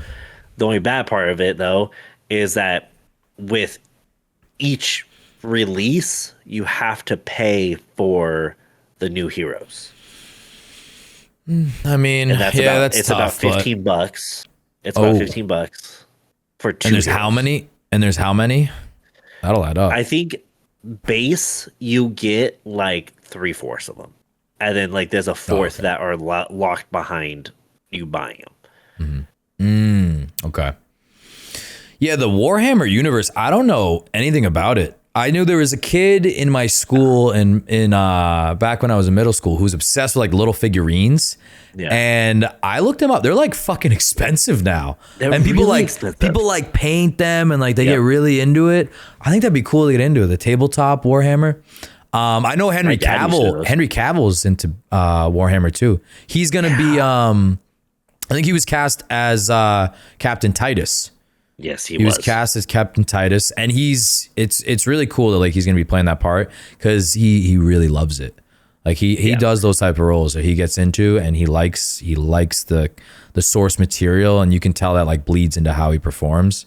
So I'm really excited to see that, even though I know nothing about the universe. But now I'm playing Space Marine 2, so I'm hoping I like kind of gather a little bit. Warhammer universe is it's a lot. I mean, I guess it's the same as like if if you were to get, it's a little bit easier with the Star Wars because like there's movies. The same thing with Star Trek. There's TV shows. There's movies. There's not a whole lot with Warhammer that's like, it's like trying to get into World of Warcraft. In my personal Well, is there like books? Is there Warhammer books, like comics and stuff? Like there's material I can read there. There's like tabletop games and like right. There's a bunch of different things. Is that where it started? It started as a tabletop game, like a Dungeons and Dragons. Is that where Warhammer? I want to say it started as a book. Started as a book. Okay. I would like to say that's where it started. Because I was what are those baddies in Warhammer Space Marine 2? The Tyranids. I think they're like the aliens that like crawl around with the tails. Yeah. Those reminded me of xenomorphs. I literally saw that and I was like xenomorphs. Yeah. And then not that I'm saying it's like grabbing from like other IP that I like, but the armor that they wear was like Fallout power armor. And I'm kind of wondering, did those other things spawn from Warhammer? Like how old is Warhammer? It's made so it launched in 1983. Fallout? So it started as a game from Games Workshop, a British company. The company is based in... And a board game, right? Board game. It's like Dungeons and Dragons. It's a tabletop miniature game.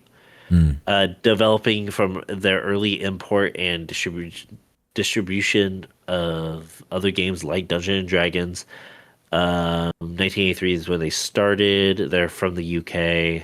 So it's like going back to how we were talking about like VTubing and going with Peanut and whatnot. Yeah.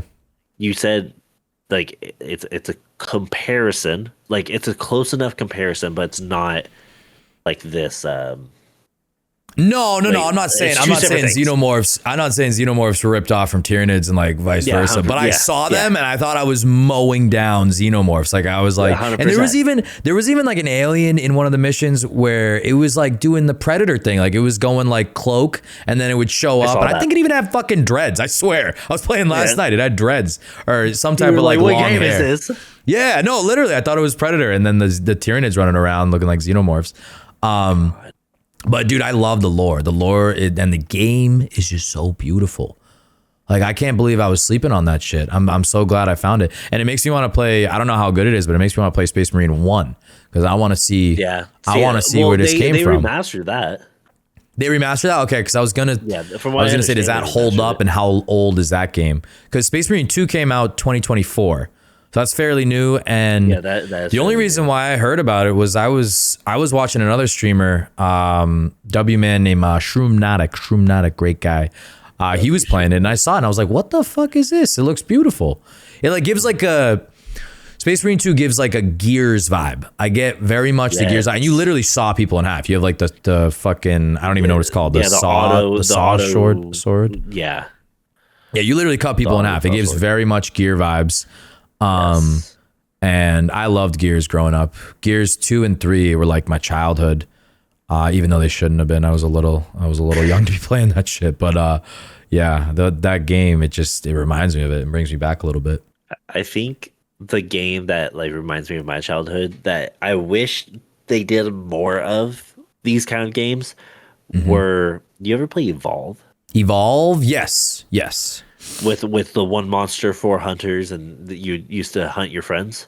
Yeah, I think I didn't play too much of it though, but I did. It was free, I think, for a while on like something. Like I don't know how I got it, but I actually think I played it after it was like big. Like I saw it free on like something, downloaded it, played it, type thing. So there's the free version, which is like one phase of like 3. And you just used to play that one phase over and over again. That's what most people played. But there's like a prep phase for the hunters. Then there was the action phase, which was you hunting the monster. And then the third one was like the hunters escape, I think. And if you escaped, then you won. But if you didn't, it's kind of like a DVD kind of games. Like DBD. Yeah. Do you like DBD? Yeah, I love those kind of like DVD. I don't understand DVD, but I do like DVD. DVD's got a huge following. I tried it. I tried it a little bit. It's fun. I suck at looping. There's like a strategy to like looping the monsters, throwing down the grates. Like I'm really bad at that. And then I just get murked, and then the entity fucking gets me, and it's just honestly, give me like a gun to shoot the monster with, or like some traps. Well, you can blind them. Like, lay down. You can blind them. I'm pretty sure. If you if you're really good with your flashlight, and then they're like, "Oh, flashlight! I'm fucking. I got flashed." Yeah, like I'm Freddy Krueger, but the flashlight. And then, but yeah, you can time with the flashlight and like blind them. There's strategies to play that game, but I'm just not good at it. I also haven't played it enough. I know I haven't played it enough. That's for sure. True. That is another thing that I have not played enough for me to count it as like.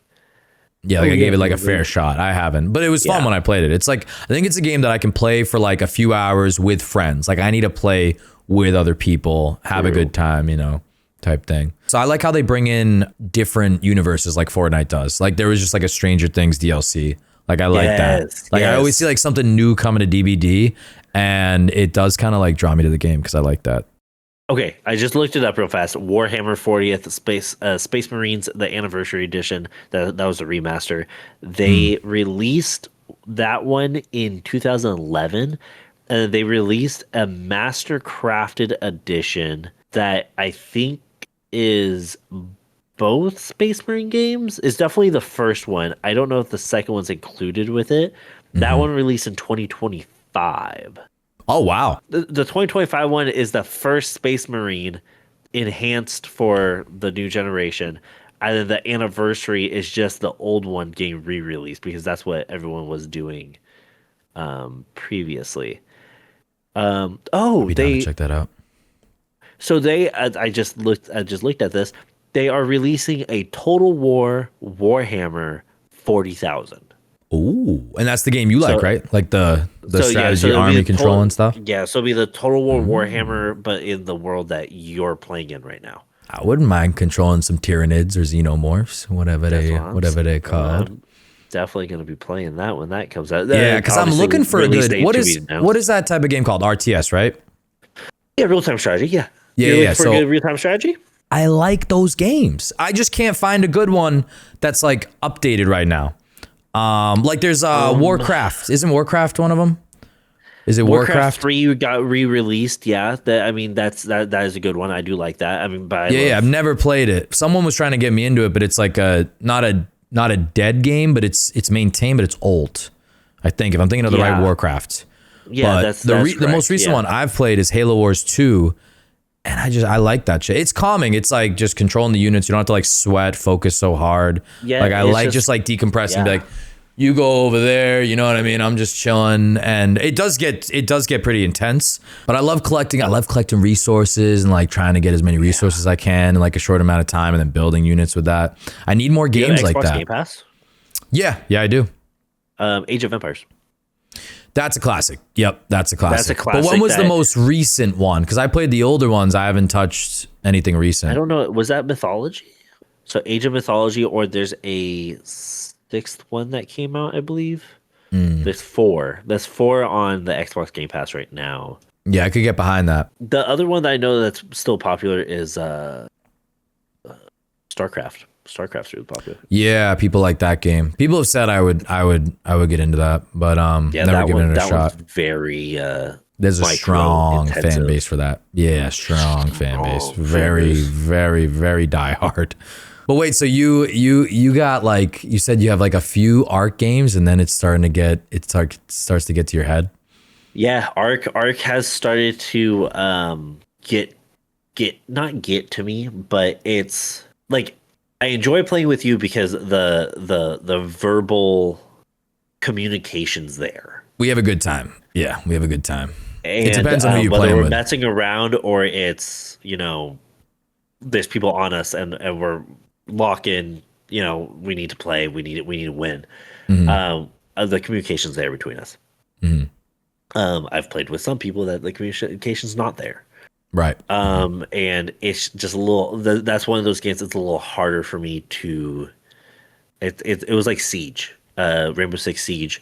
I needed the communication there 24/7, and the communication is just not there 24/7 when it comes to Siege, and that's why I stopped playing it. It's the same thing with this. Like if I go in solo, I'm chill, whatever. If I go in duos, my duo partner, like chill, whatever. But you have to have the communication.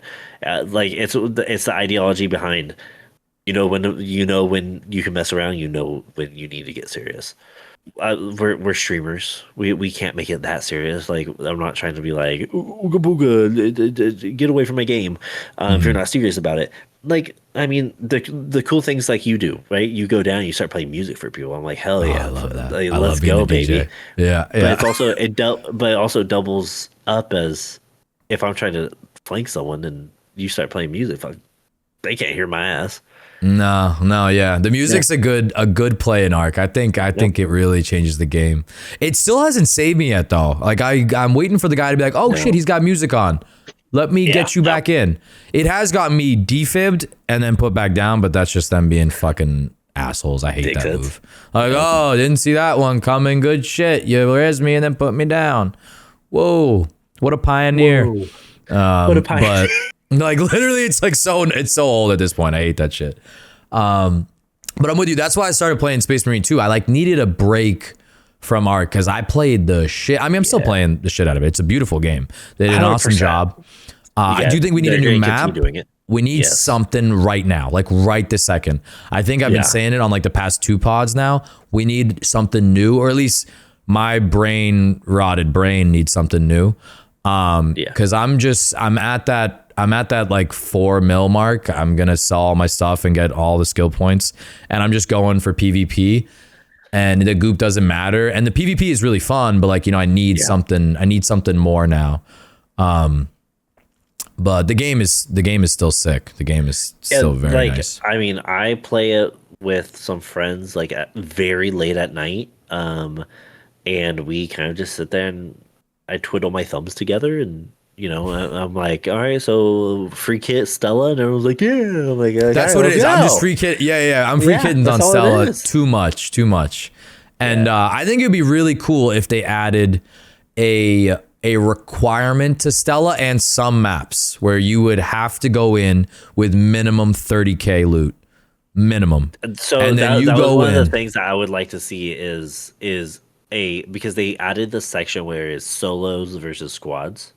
Right, which I haven't even tried. Squad. I enjoyed it. It was fun, like being like I'm by myself and seeing them still panic and be like, "Where's your teammates? Where are your teammates?" I'm like, "I'm by myself, you dumbasses." Yeah.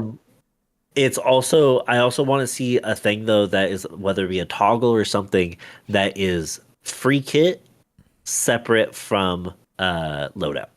Yeah.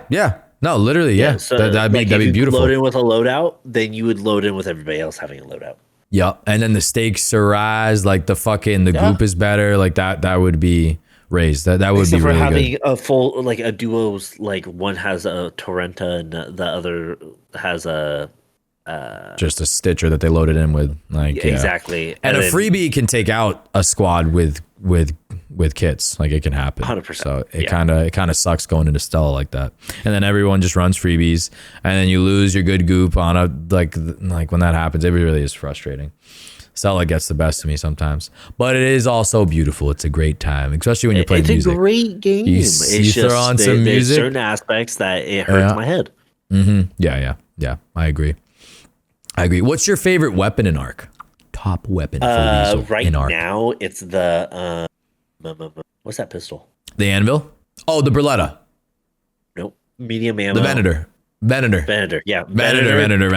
Yeah. Venator. Well, the Venator slaps, but it's like you gotta put in some money to go in with that kit. Yeah, you get a level 4 Venator in anything, you're gonna win. The Venator cooks.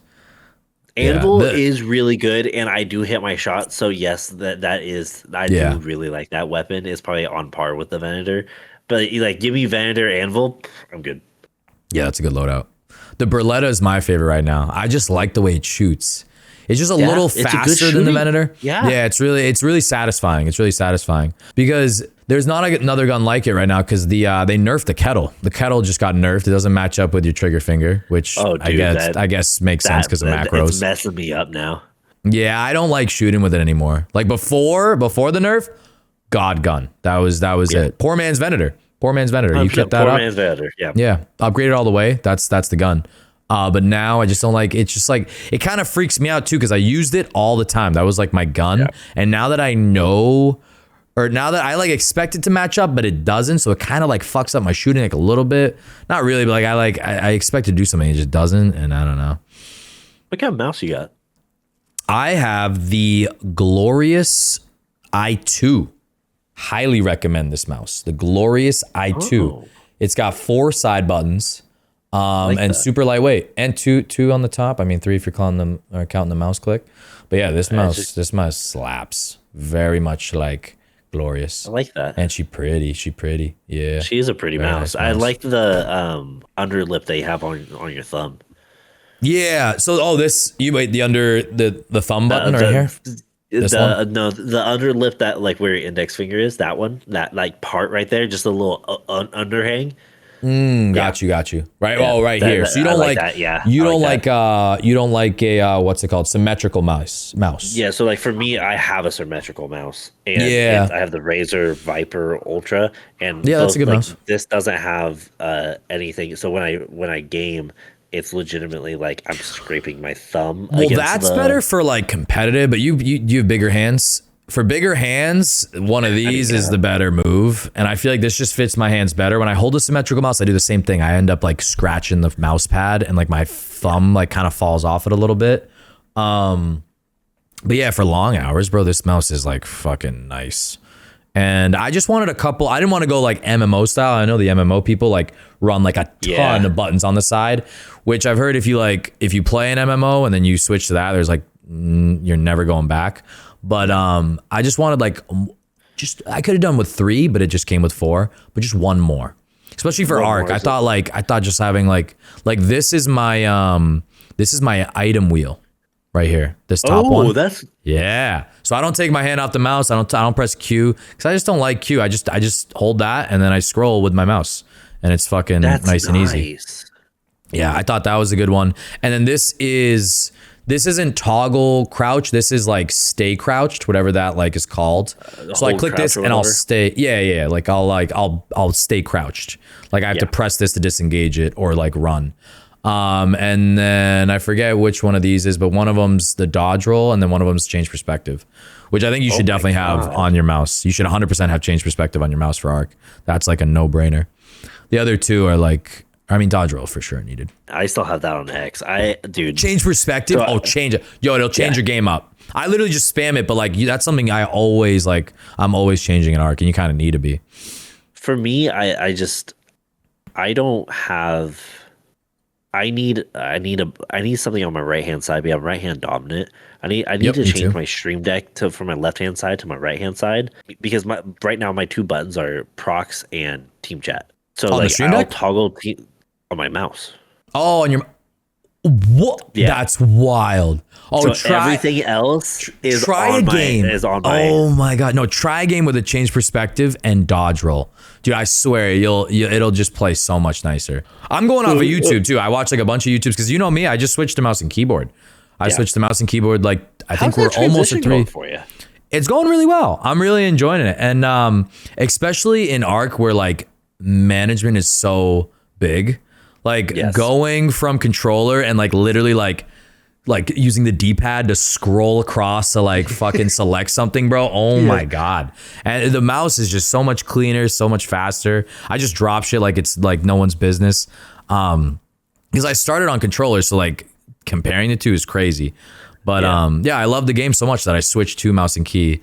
And the transition's going good. I mean, how do you stop by stream? How do am I looking rusty or am I you're looking good. You look like you've been playing mouse and key for a while now. So that means a lot. That means a lot. Yeah, but no, that's literally first game. The first actual game I played because I got my first PC 6 months ago. The first actual game I played was Escape the Backrooms. Backrooms Escape Together, which is a great game, masterpiece, love it. And that was literally, I remember that was such like it's weird starting with a horror game because I was freaking out on which buttons to press while I was being chased. Yes. So I was like looking down, like not pressing the right thing, like pressing like caps when I should have been pressing shift or control. And control was a tough one. Learning that like back pinky action, it still kind of just doesn't like it, but it's more used to it now. My pinky action is phenomenal. No, I bet. Yeah, it's all about that pinky trigger finger. I didn't know about it. Yeah, it's all about that. All about the ladies love that one.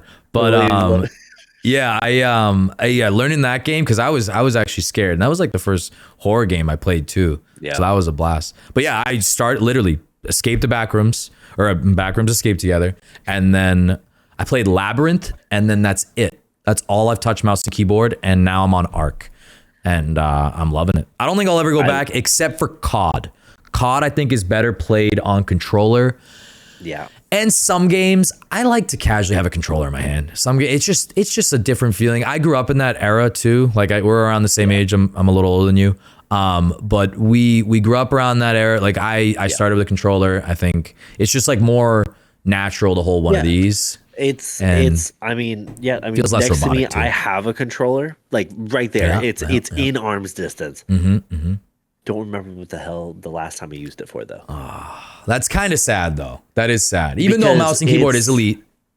It is elite.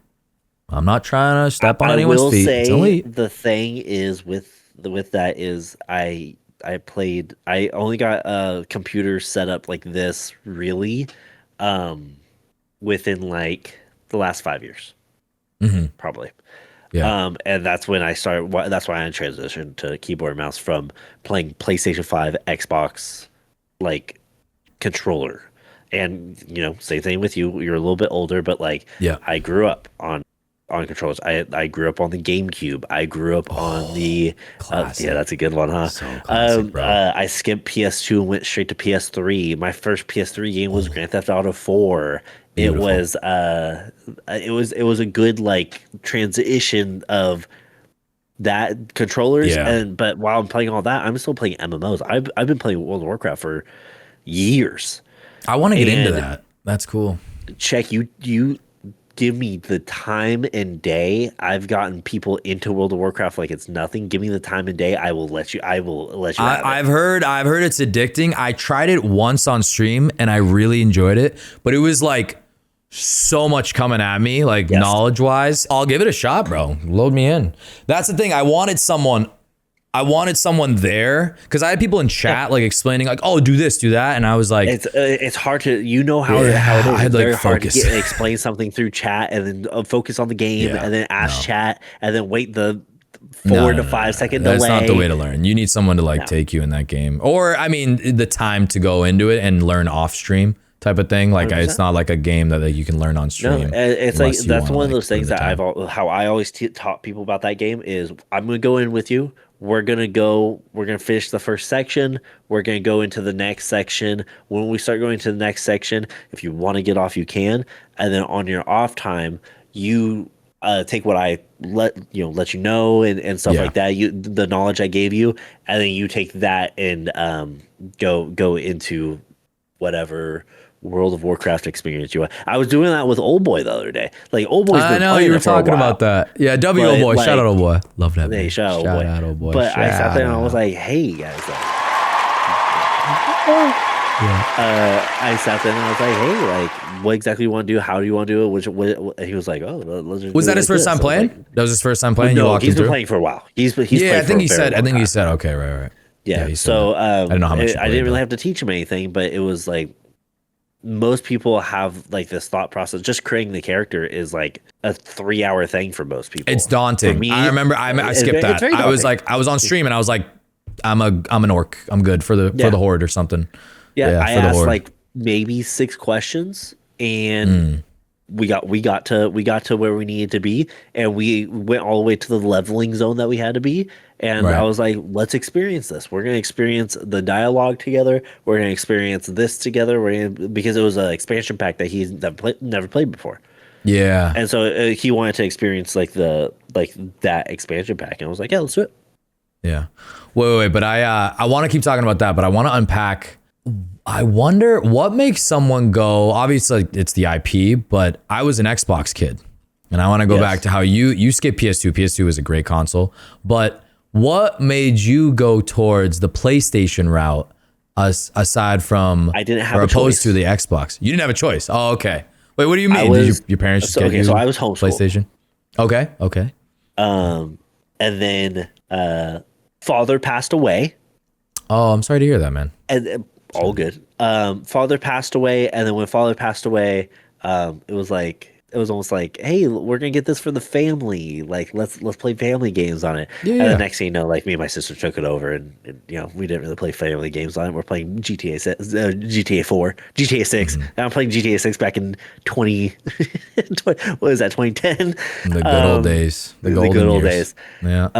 But I took that over. But there was I didn't know what an Xbox 360 was. Because when I tell you I was homeschooled, I mean I was homeschooled. Like Right. there was no such thing as like really witnessing. I'm not gonna say there was no such thing as having friends because I had friends. Wait, no, you had friends. The imaginary ones. We love those. The imaginary one. Little Timmy. Bobo. He slept in the bunk bed. He slept underneath my bed every night. He kept the monsters away. Exactly. Well, it is hard. It's hard to make friends when you're homeschooled. You have to kind of rely, depending on if you're, it was different when we were growing up, depending on if you're like, you get signed up for sports. Like I feel like sports you can still do, but technically not. I don't know how it works with homeschools because you are homeschooled kids because you're not going to the school. You can do it through the county. Okay. Or the city. So you can sign up for a town. Yeah. So like the city, like city leagues. There's a lot of things that came with that territory. The moving to a new city, especially as a 9-year-old, you don't know anybody. It's but it's also me going to the 4th grade as an 8-year-old. I also didn't know anybody, and so it's like that reset was a little bit tough. But from what I remember, it's also the 5th grade. And it doesn't really matter. Oh no, 5th grade. I peaked in 5th grade, bro. I would go back in a heartbeat. You give me a time machine? Actually, 6th grade. Oh, 6th grade. What a year, bro. Pee poo poo jokes? Hell yeah. Yeah. Well, no, that was the first year that that's when I got my 360. And I kind of get what you're saying. I was influenced by my friends. I went over. I remember the kid's house, Josh's house. I'm not going to disclose his last name. Josh. I went over Josh's house. Josh, shout out Josh. That's a little close to it, so we're not going to say that. But you say Alan? Yeah, no. Josh had a crazy setup. Josh had a TV right here, like right in front of us, like couch in front of TV, and then he had a TV above it, where we would watch like football games, like whatever we wanted to watch it. Dude, it was the best spot to sleep over. Also, the coolest spot to see Call of Duty 5, World at War, for the first time as a child, bro. I was like, I remember watching. We went over one day. I didn't see online yet. I saw the zombie mode. I saw the zombie, like, they're running at you, and then you just like black out, and then you're in that map with like the bars and stuff. Oh my. Yeah, I forget the name. Noctur Totener. Yeah. Oh my God, dude. Seeing that for the first time was like, it was crazy. And I remember going home that day, and I was like, Mom, please, can we get... Please. And I just got like a bunch of PS2 games. Like I loved PS2. That's where I came from. Yeah. But Call of Duty 5, I also always wanted to play Halo. Halo was like big on my list. That is a good one, yeah. But COD 5 was actually the first game that made me want to like really switch, which is weird because usually you can play that on PlayStation. But then I thought about Halo, and I thought about Gears. And I veered more towards that IP. I forget what like PlayStation had at the time to like Little Big Planet, God of War. That was back then too? Yeah. That was the first God of Wars that were coming out were PlayStation exclusives. I think it was in 6th grade, 7th grade. But yeah, I finally got a 360. I want to say I got a so you got a 360. Yeah, so I got like a refurbished 360 because my friends moved from PlayStation to Xbox. Yeah. And you kind of go where the buddies go. So that's also why I got the 360. All my friends were on Xbox. There were a couple people on PlayStation 3 that were like, you got to go PlayStation. And I'm like, 100%, yeah. Dude, I got to play Halo. You're wrong. Like Halo campaign, Halo 3, Halo 2. Oh my God. So as much as I got Xbox 360, I have yet to play any Halo games.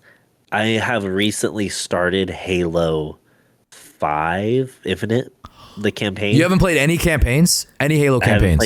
I have not played any Halo campaigns. Oh I've my obviously God, played Halo Wars. Weasel.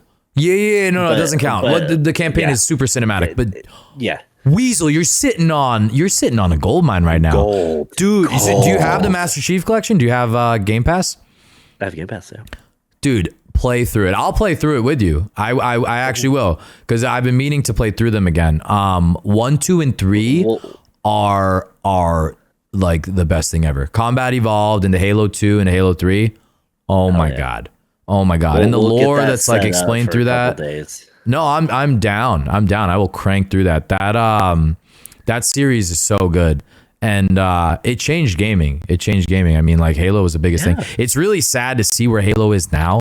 I hope they pick it up. I honestly think this next Halo game, if they don't like fix like everything, like, I think it might be wraps. I don't know. I mean, I know everyone will always kind of play Halo, but like, I don't know if the same money will be thrown at it by studios, which means the game will obviously suffer. Which is super sad, because that IP is amazing. It's like they got to do it right. Yeah, I just never played it as a kid, and I know I'm missing out on a lot, because I mean, I played Halo Infinite. Like, I played that actually. So you like Infinite? You texted me. I didn't touch Infinite. I love Infinite. Infinite's good. Oh wow, yeah. It's just because I love the like, my favorite game series.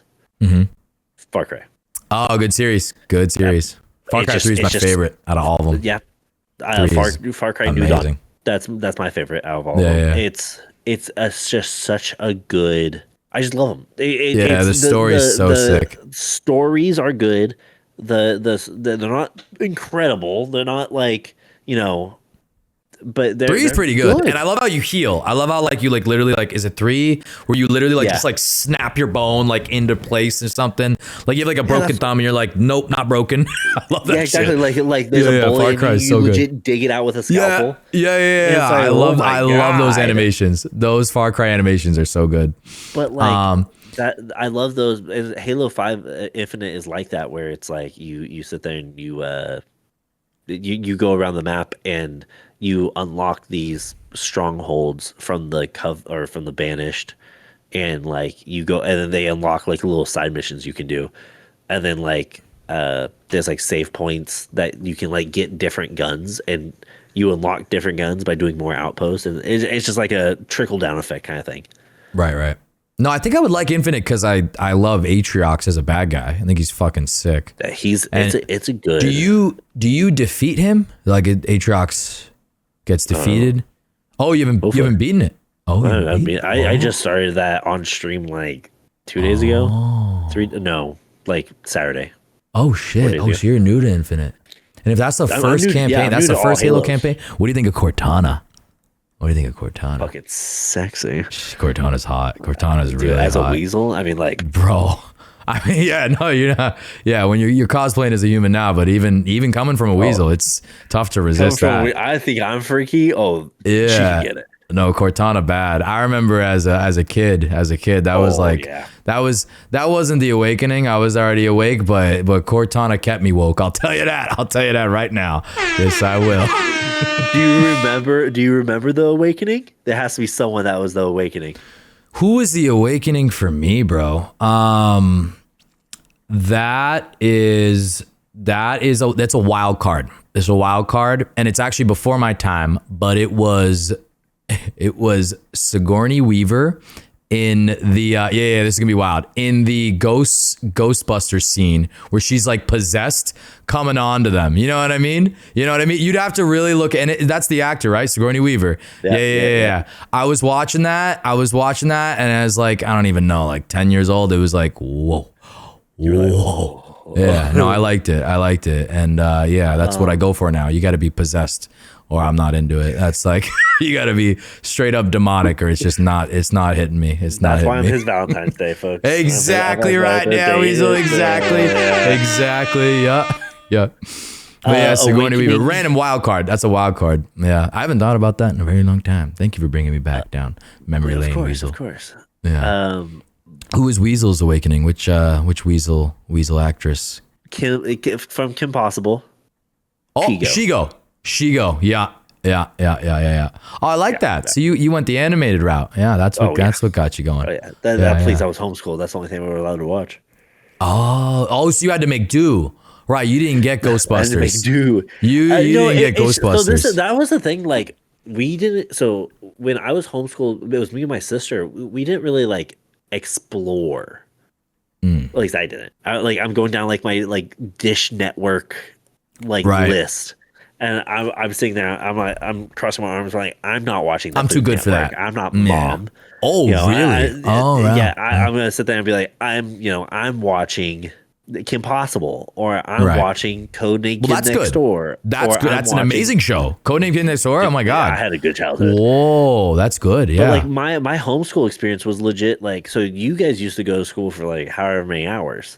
Me in third grade, fourth grade, dog. I would get portable CDs, one for each day, and I would do it every other day was class, and I would stick the CD in, close the little CD thing, and have it on a portable CD player, and I would watch cartoons, and I would do homework as I was watching cartoons.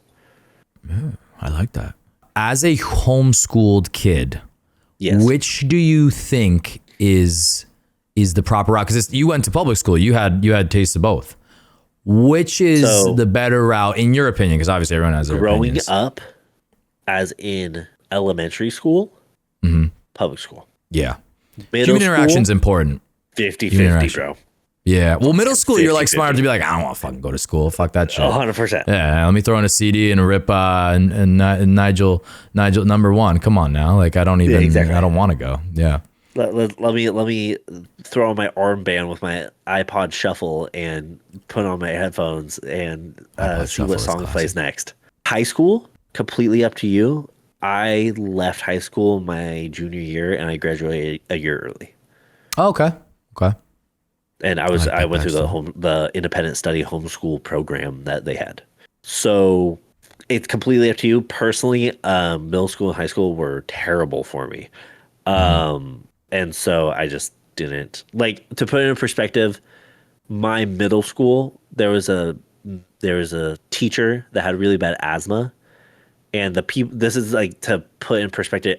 Almost everybody in my middle school and high school, what they did was they put, because Axe body spray was really good, really. Oh, that was a thing, bro. Yeah. No, I had one on me. I kept that thing on me. Literally had a holster. A little holster on the side. Yeah. Kids used to they used to call it bath bombing, and they would take duct tape and they would duct tape the top. Yeah. But they would throw four of them. They threw four of them in her classroom. Oh, that's diabolical shit. And then put door stops on the outside so no one could get out. Oh my god! Someone had to climb through the window and run around and pop the doors for us to get out. Knowing she had asthma, was she a bitch or was she a good Yeah, she was. But she was, that's beside the point. That's beside the point. She maybe deserved it once, but not the 3 times a week they did it. Yeah. That's not the weekly hookup to oxygen that she needed. No. That's crazy, bro. So that put it in perspective who the hell we're dealing with, right? So I just sat there and I was like, I'm done. No, I had a job when I was 16. So I just worked because I had a work study class, which was just me going to work and figuring all that out. And the work study taught me different things about accounting and business, real life things, stuff. Taxes, maybe. Imagine if they taught us how to do taxes in school instead of geometry. 100%. That would have been nice. I would love that. I would love that. I'm sorry, I've never used a Pythagorean theorem. No, slope. I don't find slope too often. Nope. Slope is actually useful, but I don't find slope too often. The last thing I found slope for was my belly. That's it. That's a good one, right? That's a good one. That's a good one. Also the sound my belly makes. Yeah. I use real life stuff, and I think that's also a plus about being homeschooled is whether you have a teacher that comes, because there's some programs that a teacher comes to you once a week and checks all your homework, right, and puts you in the classes you need. it really helps with when you start going into high school if you do go back to homeschooling, because there's so much real world application that your parents could teach you, your grandparents could teach you, your aunts and uncles can teach you, your teachers can teach you, like so many people that can teach you that they don't normally teach outside of school. No, you're going with like the state curriculum, or I don't even know how it's figured out. Like the what's the education branch of the government that just closed down? I think they determined what curriculum like was decided, and now it's based off the state. And yeah, the curriculum they chose was like very bad. I like can't believe they don't still to this day don't teach kids how to do taxes. That's like 100%. that should be a class every year, so they like you really get it instead of like certain stupid math classes that you don't need. Like I can't. It's really hard to like. Why do you need 4 algebras? You don't. You actually don't. That's the thing. You do not. And you should have the choice to continue down that route. I think they should open that up for kids a little bit more in high school, where like if you enjoy those classes, you can take more of them. Or if you enjoy these classes, you can take more of those classes. Like start kind of preparing kids for college if they want to go that route. I actually don't think it's the route to go anymore. I as a college graduate, I don't think it's smart. I didn't go to college. Yeah, I wasted my money on mine, so there you go. It was just not worth it. I'm a marketing major. We're streamers. Yeah, exactly. I was a marketing major. I don't use it at all. You just learn like terms. It's like not even like actual practice.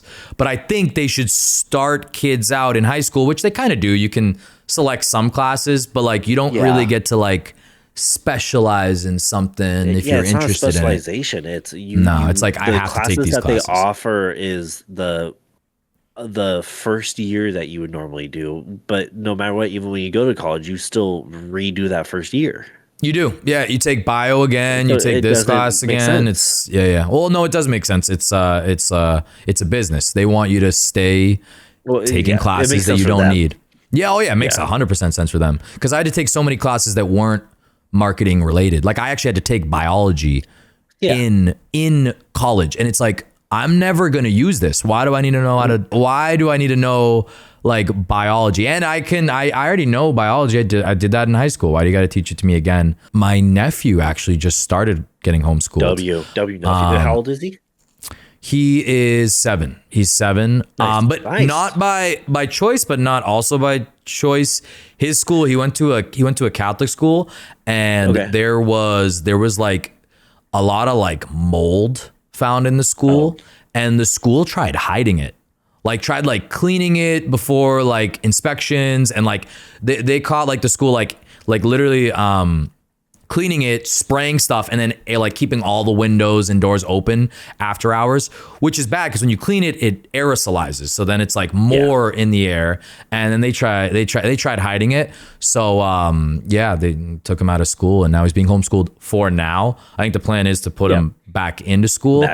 But yeah, I'm interested about that because I think it really depends on the person, like the kid. Like some kids could thrive in a homeschooling 100%. Atmosphere. Some kids would hate it, type thing. Because you are, no matter how you twist it a little bit, you are taken out of like social aspects a little bit more. Yes. Which can be bad or good for certain kids. I still think they need an outlet somehow.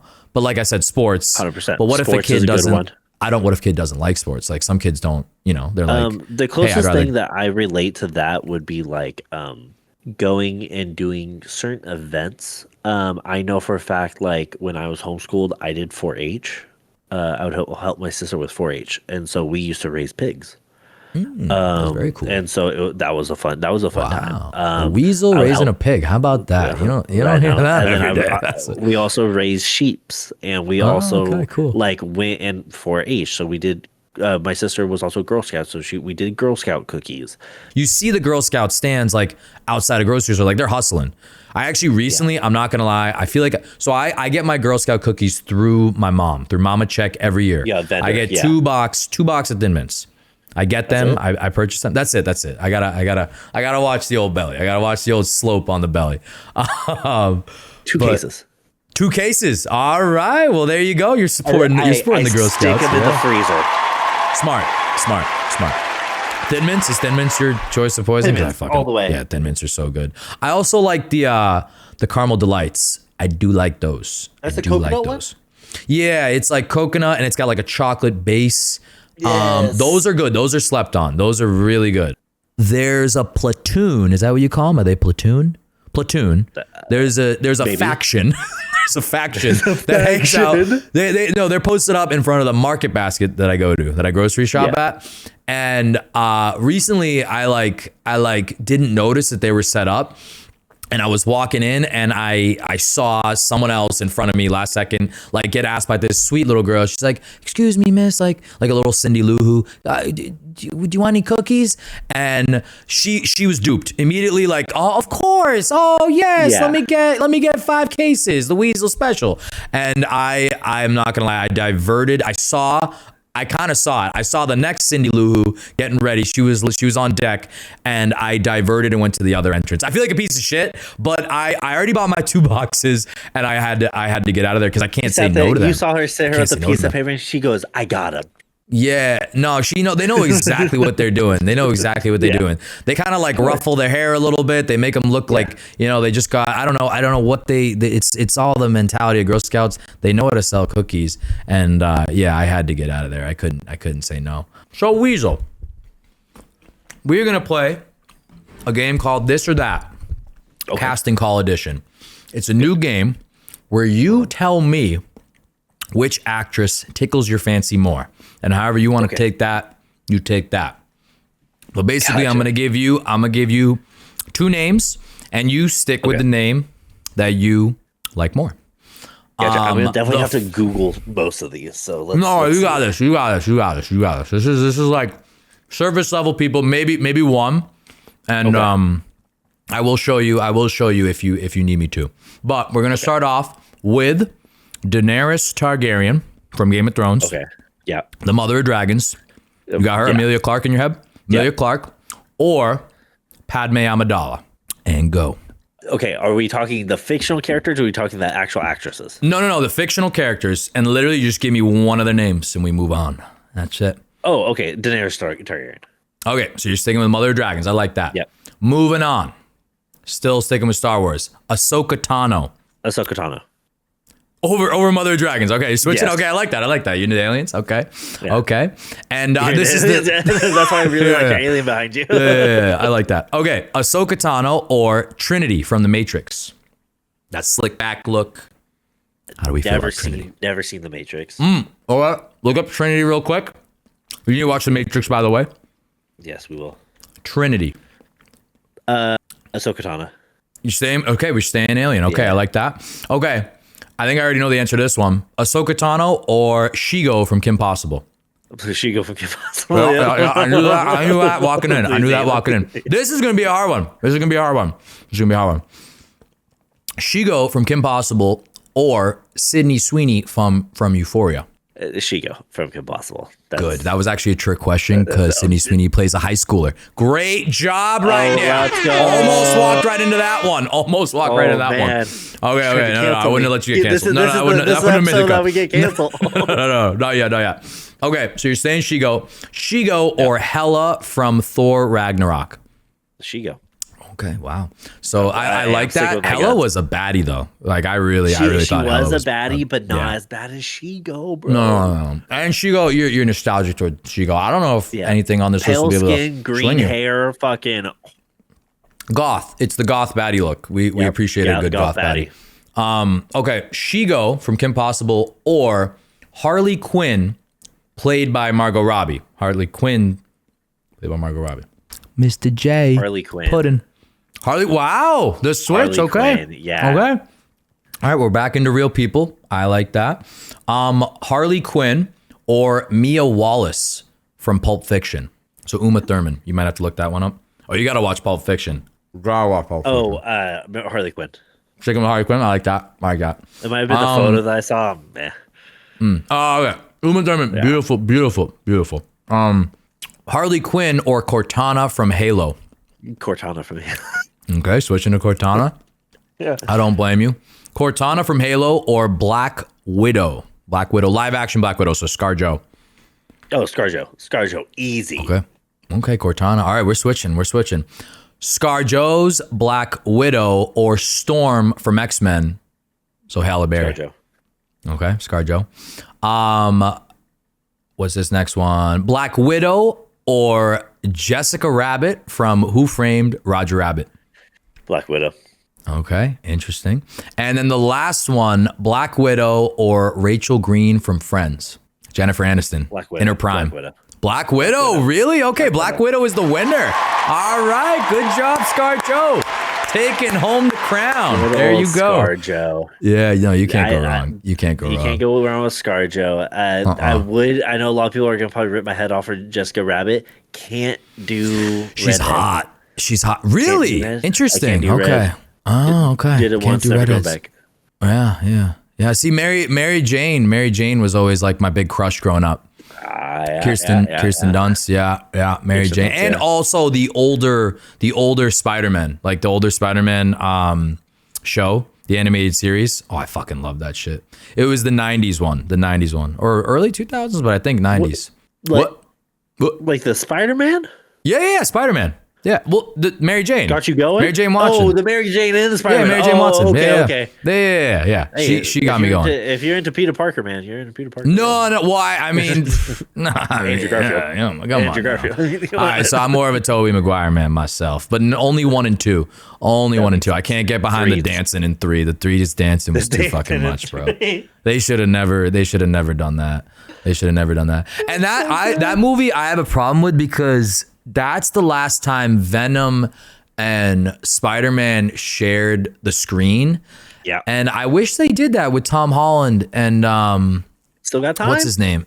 No, yeah, we still have time, and they teased at it. What's that? What the fuck? Why am I? Tom Hardy. Tom Hardy. Yeah, Tom Hardy, Venom. I really think that would be an electric pairing.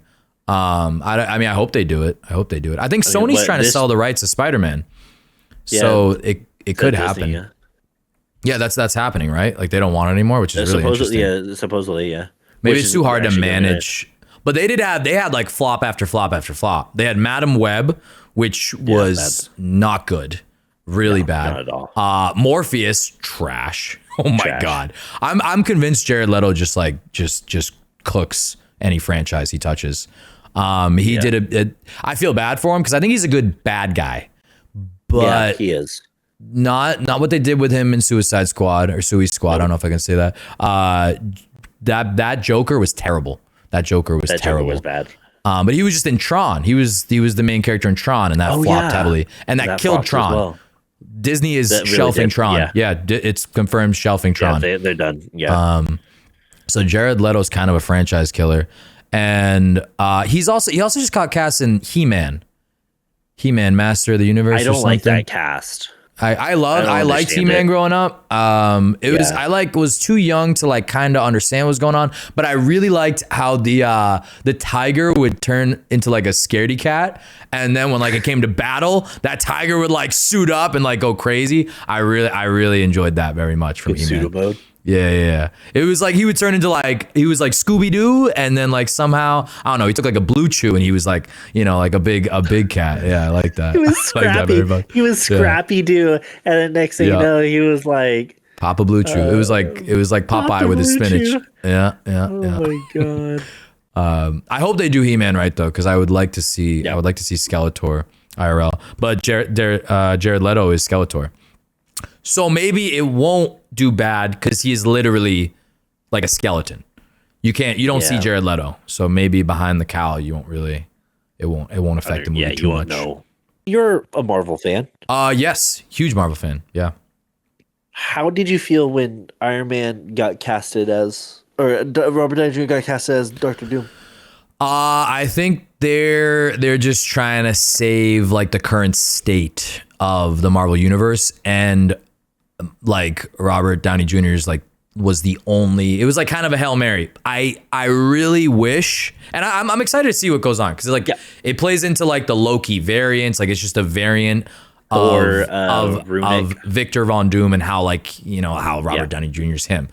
But I think they could have done really well with like casting someone as Victor Von Doom and seeing what that person did instead of bringing back Robert Downey Jr. into the fold, because honestly, like his I am Iron Man moment, the Thanos slap, him sacrificing, I think that should have been like the peaceful nail in the coffin, like putting to rest an amazing Marvel character, an amazing Marvel actor. You're done. Like the bow is on the present. It's over. I'm still gonna watch it. I love what the Russo brothers do. They're amazing directors. They're great directors. Yeah. I'm sure it's gonna be sick, but they have so much to like wrap up right now. Like Kang, obviously, he that actor got canceled. He did something. I don't condone it. He was fucking caught doing some domestic abuse. Jonathan Majors, right? But I think he wasn't convicted, but it was just like they just dropped him. I actually don't know. I don't know on the topic, but he wasn't proven guilty. But it was just like dropped bad. him before the trial was done, I believe. Right. Bad press. Like just doing that, you're just dropped immediately. 100%. But now you have to wrap up that whole Kang thing. Like I don't know how they're going to do that and not include him without recasting. Which I mean, just like Kang was a sick bad guy. Like I kind of wanted to see where that was going. 100%. Ant-Man was not the superhero to put up against him, I don't think. That one sucked. I did not like that movie. Yeah, I didn't like that. I didn't like it. It was just weird. Have you watched any of the Doomsday like mini trailers? Not yet. There's one that I want your opinion on. As soon as you see it, dude, I'll watch it right now. Let me look it up right now. Let's fucking watch it right now. I watched this, I think, because I didn't like that they're bringing him back too. Okay, yeah, that's what I want your opinion on. Yeah, like he's done.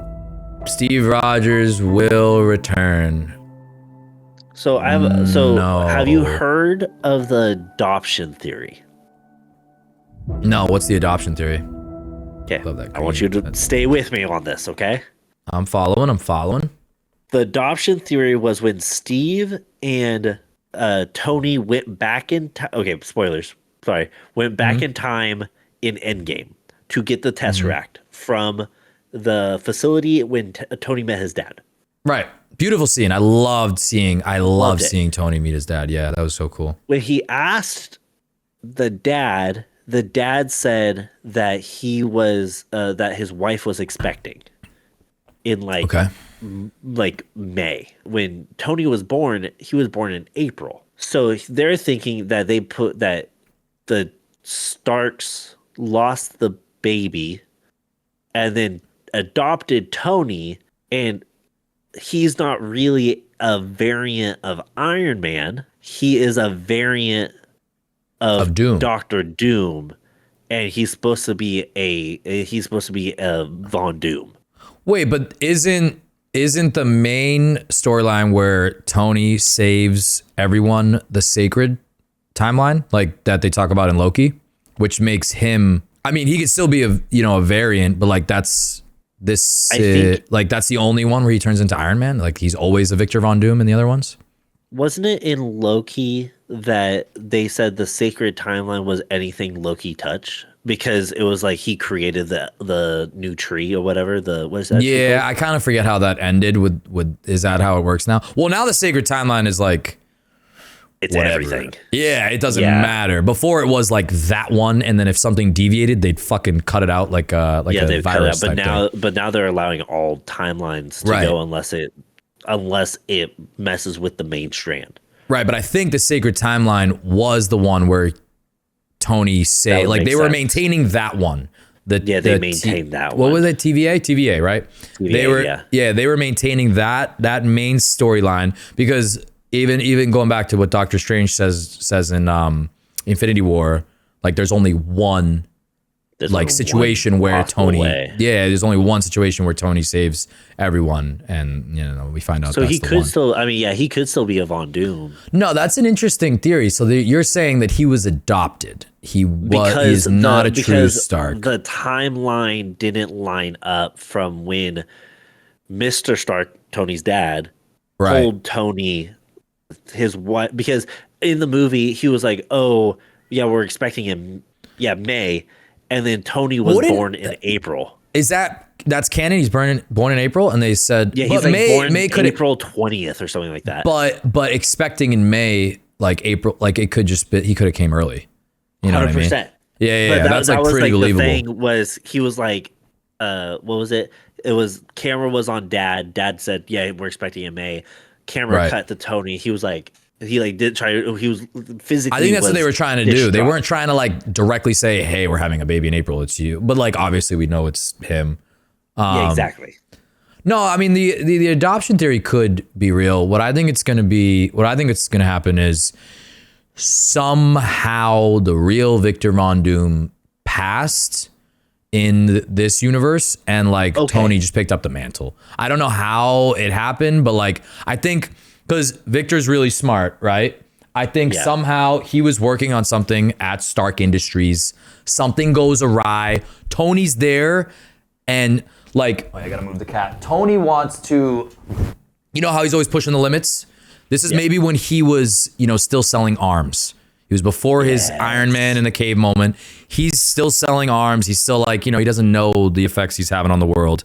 He then is like working on something with Von Doom, and Victor's like trying to do it, and it's not working, and Victor's like, we have to stop, and Tony's like, no, it's about to work. Von Doom dies, and then Tony gets affected in the way Von Doom would have been affected, and then he becomes Victor Von Doom, but he's still Tony Stark. I think that's what's going to happen. That's like the path they're taking, but that's also predictable, so I have no idea. That's very predictable. I don't know how they're going to do it, but I don't mind that they're bringing back Robert Downey Jr. to go back to your question. I wish this last phase of the Avengers was good enough where they didn't have to, because I feel like they're picking up the pieces, or at least as the viewer, it feels like they're trying to pick up the pieces of this last phase because it didn't work, and it definitely did not work. I think it's very, very apparent it didn't work. Like it's like falling apart. Kang's not the baddie anymore. The movies aren't doing well. And it's tough as a viewer because coming down from that Endgame high, like, how do you try to replicate that? Like that whole phase was so good. Yeah, that's insane doing that.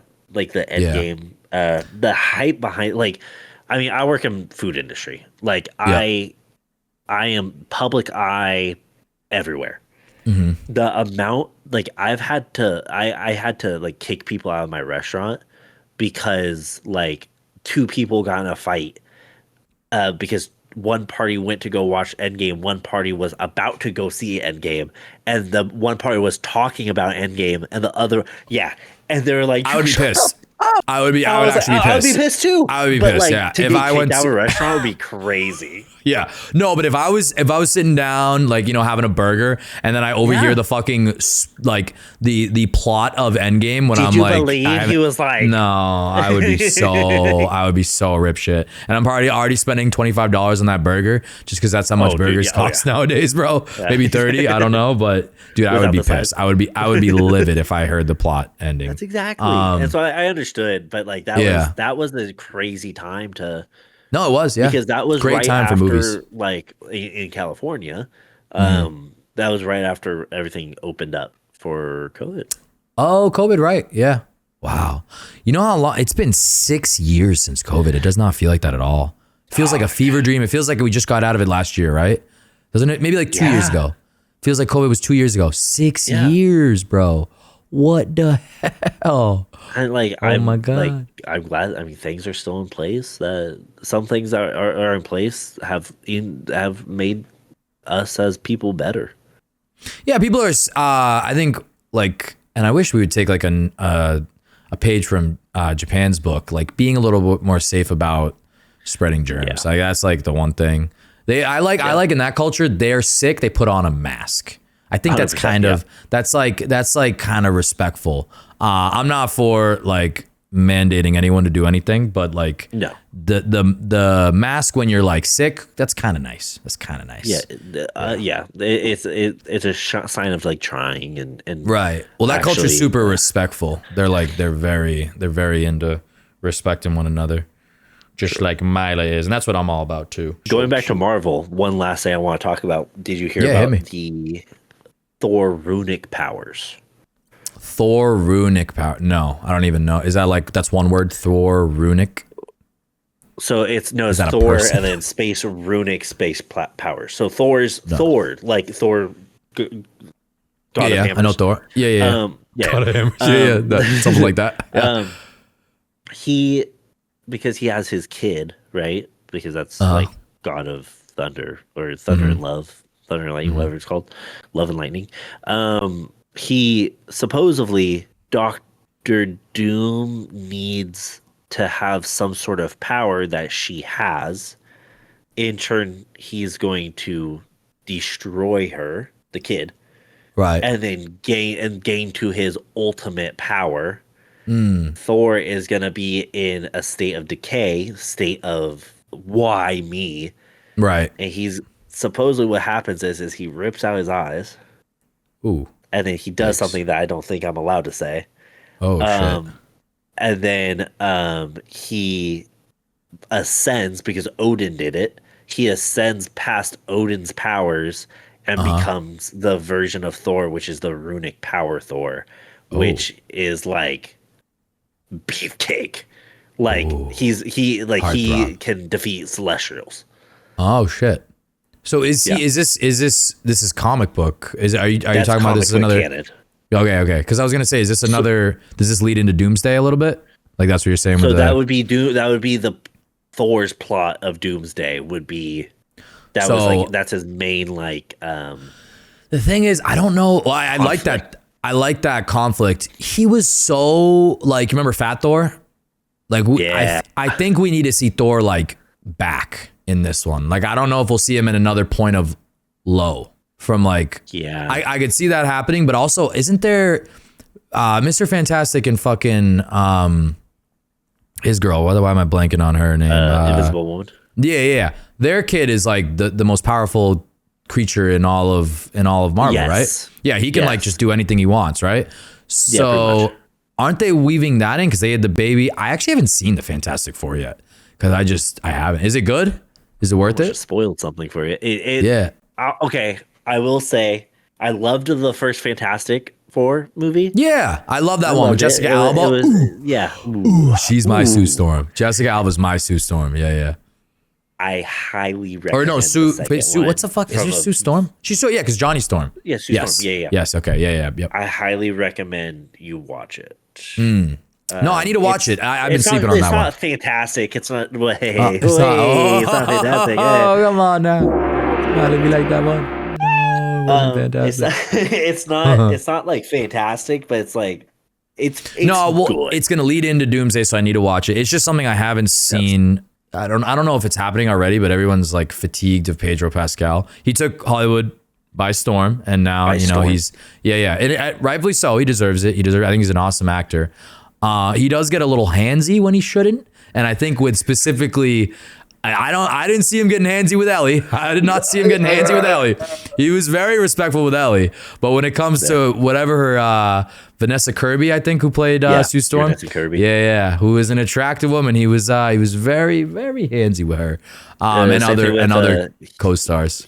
He was on SNL, and Sabrina Carpenter was basically. Oh humping on him. yeah. I would get nervous too. I would need to be nervous too. I would be humping on that man too. Let's be honest. Pedro Pascal. No, but I do like him. I just think I'm like conscious of that shit. But he was cast as that Reed Richards. I liked what's his name from The Office. Jim, but I forget his name. John Krasinski. I really liked John him as Krasinski. Reed. I thought he was a great Reed. He's in, my in favorite the Scarlet actor ever. Yeah, in what was it? Doctor Strange, Multiverse of Madness. He was really good as Reed, and I don't know why. Like that could have just been Reed, but we had to do Pedro. I Could have get just whatever. been it, but we had to. Well, I mean, we got to I know Hollywood has to capitalize on like what's hot at the time. And did he? I bet he did a good job. He's a fucking phenomenal actor. yeah, he did a great job. So the one thing about Reed Richards is like there's the Council of Reed, which is all the Reed Richards. It's like the Kangs, right? Kangs got Right, Counselor together Kang. Yeah, same thing, right? but it's a Council of Reed, and they legitimately like get together and they're like trying to figure out the world's problems. I don't know whether or not we're gonna get that in this new one. Oh, and then we would see John. We would see John or a variation. No, well, I mean he's Well, that version of him, you never know if he could. There could be another variation that looks like him. You know what I mean? Like there, it doesn't matter. That just isn't him. Yeah. Doctor Strange would have a field day with that. I really like the Fantastic Four. They fucked up with the one with like the second one with like Michael B. Jordan, or not Silver Surfer. Jordan. Silver Surfer was good. The OG Silver Surfer that was like that was good. Series, the second take on it. Reboot. That one was really bad. Yeah, and I wanted to do bad things. When I think at the end of the movie they like figured out their name. They're like Fantastic, no, or something. It was like it was the thing saying it, and it was really bad, bro. The new one, I will say, like the newest one with Pedro Pascal and everything, it is like it's like how they did it with Spider-Man, where he was already Spider-Man. It's legit like straight in. Tom Holland, great Spider-Man too. Great Spider-Man. Yeah, he really plays the part. Legit born to play that role. That I will say that is one actor. Just how like Cap is Chris Evans. Oh my god, dude, that was so casting matters. Casting matters a lot. Yeah, absolutely. Yeah, those are roles that they just killed. How do you think they're going to do the new Spider-Man? Like, because they're docketed for 3 movies. I have no clue. I know he's in Boston now, and Zendaya, Mary Jane doesn't remember what he looks like after the wipe. You know, everyone was like told to forget who Peter Parker was, or Spider-Man or Peter Parker. I kind of forget. It's been so long now. Both. Forget who Peter Parker was. Okay, but Spider-Man is still a thing in the. Yeah, there's a couple of theories out there that like because Bruce Banner and Hulk are technically 2 different identities and like 2 different brains, even though they're meshed into one. That now they're 2 different brains. Hulk will remember who Peter Parker is, but Bruce Banner will not. Oh, that's a cool little thing. Yeah. I like that. That was like one theory that went out there. You saw Stranger Things? I actually didn't watch the finale yet. Okay, which is crazy. Last season, like second to last season. Yeah. You redhead girl. Yeah, Max. Running up that hill. Yeah, that shit. Yeah. Deal with God.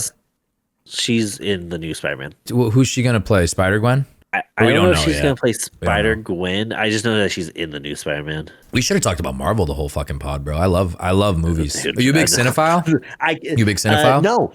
Oh, okay. I love movies. I barely watch movies. That was one of the things that like at the beginning it was like I don't. Oh right, you said you didn't. You were like because I don't have. I'm homeschooled. I ain't built for. I'm better than that. You guys talking about movies? Fuck that. All I do is play video games, stream video games, and go out and drink. Wait, not in 4th grade. Yeah. Well, I mean, maybe I don't know. No, I love movies. Movies are like really important to me. I try to watch everything, especially old stuff. Old stuff is really good because movies nowadays aren't fucking good. It's all like cookie cutter shit. I feel like I watch the same thing, and I don't think it's like everyone's like, well, that's been done before, and it's hard to find something original. And I don't think that's true. I think we can still like tap into some creativity that's original. But then again, we're throwing with streaming. Like it's hard to find something original. No, it's you can tap into like multiple different things and like do that. Yeah. No, Marvel. Marvel's got a special place in my heart. I'm more of a DC guy though. I've never gone to DC. I wish they did it right, bro. They just like they can't seem to do it. It's like we have too many Batmans. We have a Justice League that doesn't work. We have Gal Gadot not acting right. She's a terrible actor. I don't care. I'm not even about the political shit. She is a bad actor. Like Kal-El, no, like that shit. And honestly, actually, the first Wonder Woman was really good. Very good movie. Have you seen it? Wonder Woman, yes. Yeah. The first one is very good with Chris Pine. Extremely good. Yes. But you know why it's so good? Because Diane, she's like removed. She's from Themyscira. She's from an island just raised with females and the Amazonians. She's like removed from like society. And there's like a wall that like, you know, like she's like kind of like not ditzy, but like she doesn't really have too much of like a I don't know, like a personal understanding. Yeah, a personal personality. Like, you know what I mean? Yeah. Like Gal Gadot's like personality goes well with that. Cause she's like, what's 100%. All this? What's all that? oh, I don't understand. Like she plays like someone that doesn't understand like unknown, the culture of what she's like experiencing. And she does really good in the first one. Wonder Woman 1984 was a hot pile of shit. And they let her expand on the character a little bit more, and I think that's why. But also it was just like bad. But yeah, DC is in a really bad situation. Supposedly, I think they're re-changing who Batman is. Wait, what do you mean? Like they're not doing. Oh, James Gunn. No, so Batman. This is really weird. Batman will not be Robert Pattinson in James Gunn's DC universe, which is like bad because I think he's doing okay. He's doing okay. I think he did a good job. No, he did a good job. I just feel weird about like Edward Cullen being Batman. I don't know why, but he did a good job. Way better than like. I think it's because we always relate to Twilight. Yeah, no, I don't know. I just like, but like Ben Affleck's Batman, people are like, oh, so good. He's just like, I don't like how they made that Batman. He had good moments, but I don't think he was like this great old. I think he had good moments. No, I think they made Batman look like not as strong as he is in the Justice League movies with him. Like it just or movie. I feel like that's all Batmans, even Robin Pattinson, even Kristen Bell, like. The whole thing with like Batman is he's tech savvy, whatever, like he has the money for everything, and they did a good job with Christian Bale with that, right? Because like he had the company to do it behind, and he had all this new tech and everything, which is really cool. But the other side of it is he's extremely smart and strategic, and they don't show any of that. They throw that away and they go, like. My whole thing is I understand they really introduce it in Flashpoint and they like really double down then, but able to sit there and label off contingency plans. Just a little sneak peek of that would have been crazy. Yeah, so I never watched Flashpoint. I heard it was really bad, and I hated Ezra Miller as the Flash. I really thought that was a poor casting. Oh no! Flashpoint is the animated one. Oh, you mean the I've seen that. Yeah. My bad. What was the Flash live action called? Was it not Flash? Something. The Flash, that's So I didn't watch that. Flash. But doesn't it explore the same thing? Because the Flashpoint animated movie is amazing. Where you see you see Tom Wayne because Bruce died in the alleyway. Oh my God, Bruce dying in the alleyway instead. And Tom goes down this like dark path and the Joker is Martha Wayne. It's like fucking crazy. It's such a good I forget what movie it is that because they explore like Batman's contingency plan for like all the superheroes and all the super villains. That is, I believe that's in the Justice League animated series. That slaps. That's what it was. Yeah, that show I loved as a kid and still love as an adult. I will throw that on and just have that on in the background. I love the Justice League animated show so much. Well, because that's how Batman works. He has, I forget the plot of it, but someone hacks into like the Justice League's like encrypted data centers, whatever, what have you, and then finds Batman's plans for each superhero in case they go AWOL. So if the Flash goes AWOL, he has this plan in store.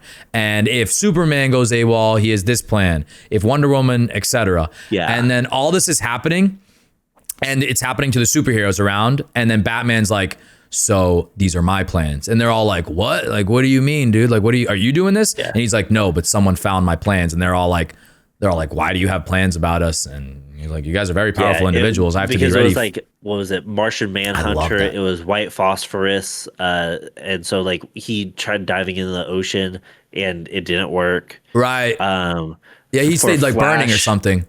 Oh, yeah, shit. He just kept burning. The Flash he had a bomb on him that if he stopped moving or it went below like a mile per hour thing, then he would explode. Right. Yeah. They're just so I know exactly what Kryptonite for Superman, dude. That storyline was so sick. Yeah, exactly. Kryptonite bullet. That's what it was. Superman's. Yeah, dude. That fucking I missed that shit. I wish they continue that. Also, it's just kryptonite suit. Ooh, yum yum yum yum yum. That would be delicious. It's not suspecting at all. It's just glowing green. Yeah, this is delicious. Yummy. Lex always trying to get some kryptonite soup in him.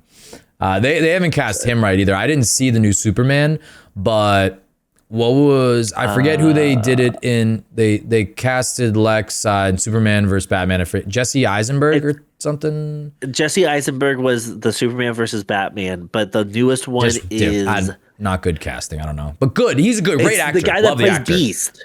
Yeah, no, I know who you're talking about. I don't know his name. I don't know his acting name. He's a good actor too. He was in what's it called? He was in some like chef show where the chef went crazy and killed all the guests. Completely. Very good movie. And then you're looking for Nicholas Hoult or Hoyt. Yes. Hoyt. I don't know.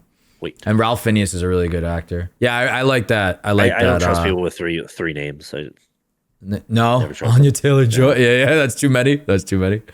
That's too many for me. That's probably not. I bet that's her stage name. Anya Taylor-Joy. Real name. Her real name is just Beth. Oh no, oh wow, she's got 4 names, bro. You're gonna hate her. She's Anya Josephine Taylor-Joy. They left the toy. What the hell?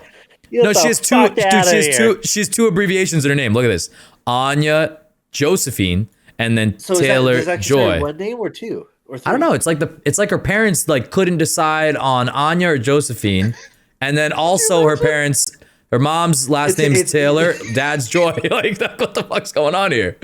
Also, why'd they do her like this? Why is this her picture? That's tough. That's a tough pick right there. I don't know why that's right when she's a big actress. One. She's like a model. Why would they pick this one? Oh my God, Anya, I'm sorry. She did cook in Queen's Gambit though. Queen's Gambit was a good show. And honestly, everything I see her in, I like. She's a good actress. She's a really good actress. She's in Peaky Blinders, and then obviously The Menu we were just talking about. She's good. When we become big enough that if you Google our names, we pop up. I hope I look like this. Photos. I want to have a shit picture. I want like a shit picture. It almost looks like she's like in her teens here too. Like there's like a younger picture.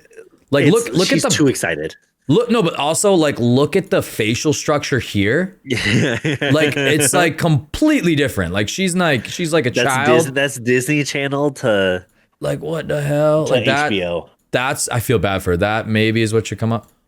Wow, she looks very different. You know who she looks like? She looks like this. Did you ever watch Westworld? Westworld's the show. It's really good. Seasons 1 and 2. That falls apart. Where it's basically like Disney World, but all the robots gain sentience. It's a beautiful story for the modern era. But there is an actress who looks a lot like her right here. I think it's Elon Musk's fucking wife. Tallulah Riley. I don't know. I get the same. Maybe it's just the eyes are spread apart a little bit. I might have to clip that out, but I don't know why I get Anya Taylor-Joy vibes from her. But Westworld was a sick show. I love it. It was the first season was cinema, dude. Oh my God. Yeah, beautiful show. And it's based off an old movie or old couple movies. Paradise. Never seen Paradise Prime show. I'll give you the general sense of it is that it's post-apocalyptic like shelter. It's like Fallout, but not Fallout. Okay. Highly recommend. This guy's a good actor. It's this guy right here. Paradise. Yes, love that actor. Yeah, he's good. I don't know his name, but I recommend. Read between the lies. I see what they did there. They took out the end. Read between the lies. Someone thought they cooked there. And they did. Yeah, but someone was like, check this out. Yeah. And then claps. Everyone's like, clap. Yeah. Get that man a beer and a raise. Read between the lies. No, I've never watched this shit.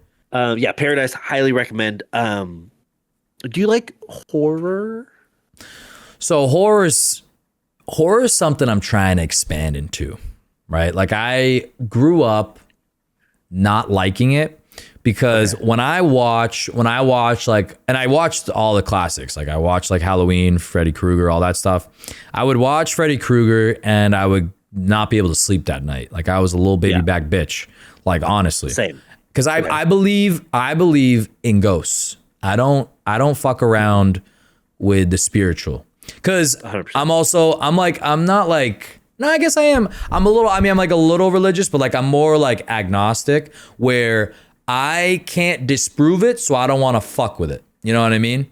Like I'm gonna talk shit about. I'm not gonna go to a haunted house, talk shit about a ghost, and like think it's like fake, and then you know what I mean? Like I don't want the smoke. I'll respect you and I'll leave, or I won't go.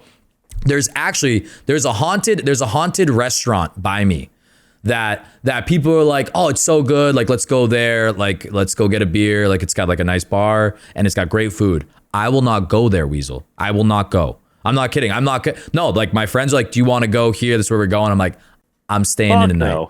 No, it's confirmed haunted. No, I stay home. I'm like, no, I don't want anything latching onto me and coming home. And I stay put that night. There's nothing to disprove it. And also there's a lot of stories about ghosts. And I feel like, I'm sure a lot is bullshit, but there's enough to think about it being real. Enough. Yeah. You know? So I don't mess with it. Ghosts, please stay away. I'm good. But yeah, horror, I believe, I think about it after the fact. So I didn't really enjoy watching it when I was younger, and then that kind of bled into like my adult life. But I'm trying to get into it now because I like the thrill. So I have a TV show recommendation if you would like it. Hit me. Midnight Murder Mass. I've watched it. Beautiful. Cinema. Okay. Beautiful. Cinema. Love it. It's the one with the vampires, right? Vampires, yeah. I loved that show. So honestly, that show is very good. Very good so show. Good. Oh, yeah. And that like group of cast makes different shit. Like they made like House of Ushers, which I really liked. If you liked Midnight Mass, you would like the House of Ushers. And then they made like some like Haunting of the Blair Mansion or something mansion. Oh, okay. Yeah. Some manor mansion bullshit. But that cast like makes different spooky tales, which I really like. It's almost like they're like not copying Tarantino, but you know how Tarantino likes to use like pockets of actors in each of his films. Yeah, like it's like that. But Midnight Mass was very good, and I love vampires. That was a good one. I just came across it when I had COVID once, and I was like scrolling. It's a good burn through. You know what bothers me about Midnight Mass though? Where you know the guy who's like he's the main character of the story. Like he leaves. Sure? No. So I forget his name, but he leaves the town and he's like was the golden boy in high school or whatever it was. Like he had that freaking high school sweetheart that stayed on the island because it's an island, right? Yeah. I think so. It's an island with like nothing. Island, yeah. Yeah. So he left. He went to go like do something, chase his dreams. The dreams didn't work out. Classic story. He comes back to town. They're all like, oh, he's back in town. She's still single. He's the first one to turn. So that Midnight Mass guy is like, he's feeding the vampire. He's doing something with the vampire. He walks back in because he's like the pastor runs like an AA meeting or whatever. I don't know what that is. He's like an addict, and he like forgot his coat or like wants to say something to him. The pastor literally says like, "Oh," and then the vampire just attacks him. He wakes up. He's turned, and he just offs himself. He like doesn't like try to fight as a vampire, which I really hated. Yeah. You know what I'm talking about? Like he was like, I don't want to become a vampire. And what was fucked is he brought his high school sweetheart out to the on the water in a boat and was like, if he did turn, he would have ate her. And like, also, why would you like make someone watch you burst into flames? He literally goes out on the boat with her and then he just blows up like a fucking fire ant under a microscope. Like it was crazy, bro. It was crazy. I like actually can't believe he did that to her. It was great. Midnight Mass, guys. Why? Well, actually, spoiler, but it's been out for a while. It is what it is. But he does blow up. He does blow up. He does. Michael Bay style. Yeah, no, literally. I thought Shia LaBeouf was gonna hop out and say, just do it, like fucking from the depths. Yeah, just blow up. And he blew up and it was fucking. How do you feel about Supernatural? That's one I never watched, which I know broke the internet. Yeah, people love that one. Yeah, never watched it. Can't speak on it, unfortunately. Me and my fake dad are gonna get matching tattoos of their tattoo. Who's your fake dad? Daddy? Who do we call daddy? No, fake dad is no, fake dad is the sugar dad. No, he bankrolls the Weasel stream. My boss. Oh, that's nice, dude. Hell yeah. Yeah. So he has a special place in my heart. So he calls me his son, and I call him dad. So. Oh, that's nice. Yeah, I didn't really have a fatherly figure my whole life, so it's nice to have one finally. No, absolutely. He's been teaching me things that I don't. And you guys gonna get matching tats? That's pretty legit. Oh my god, we're getting matching tats. If you want, look up. You can look up the supernatural tattoo. They get tattooed. It's to keep out. Oh, this thing. It's gonna be. Yeah, it's to like keep out so that way no demons can possess you. Oh, look at this one. No one's getting in there. No demons. What does that one say? Never give up. Always keep fighting. I bet she regrets this. No, I'm kidding. That's a nice one. Come here, Mila. Come here, Mila, baby girl. Good old Mila. I know, she's so cute. But Weasel, now is a good time to plug yourself. Where can people find you if they want to find you? And I know they're going to want to after this. I appreciate that. Most places like YouTube and TikTok, it's going to be Freakweasel Gaming. And then for Twitch, it's going to be Freakweasel by itself, just Freakweasel, nothing too crazy. And if I may, of course, Check knows this, February 21st, 5 p.m. Pacific, 8 p.m. Eastern, you guys will see all of us in Streamer Wars, 16 different streamers head to head going for the trophy and also bragging rights for in the Twitch space. So that's a big event coming up that we have that we want to make sure everyone is a part of, including the viewers. Hell yeah. Yeah, you know I'll be there. I completely forgot to bring that up. My bad. I had it as a no, but we've just been rapping for so long. I was just like completely slipped my mind to look at it. I know. But yeah, Streamer Wars. Guys, I cannot wait to participate. I'm paired up with Silk, Just Silk. Me and him are going to be taking on the other streamers. Please help us. Please help us. We won't win unless you come and watch. Straight up. There is a prize for most push for social media. Oh really? Oh, I didn't know about that. Yeah. Shit. Yeah, no one knows about that. This would be the first someone hears about it right now. Oh, okay. Wow, I'm getting a little competitive advantage right there. I don't know if that's fair. Yeah, there's a couple of little things that you guys will get the day of that I need to actually do today. Gotcha. But nothing too crazy. All right. Well, I can't wait to be there. And again, Weasel, thank you so much for coming on today. It has been a pleasure. I appreciate you. And I will be catching you next Weasel stream. Again, shout out Weasel, guys. Please go check him out. And peace, man. Shout out, check. This is what it's all about right here.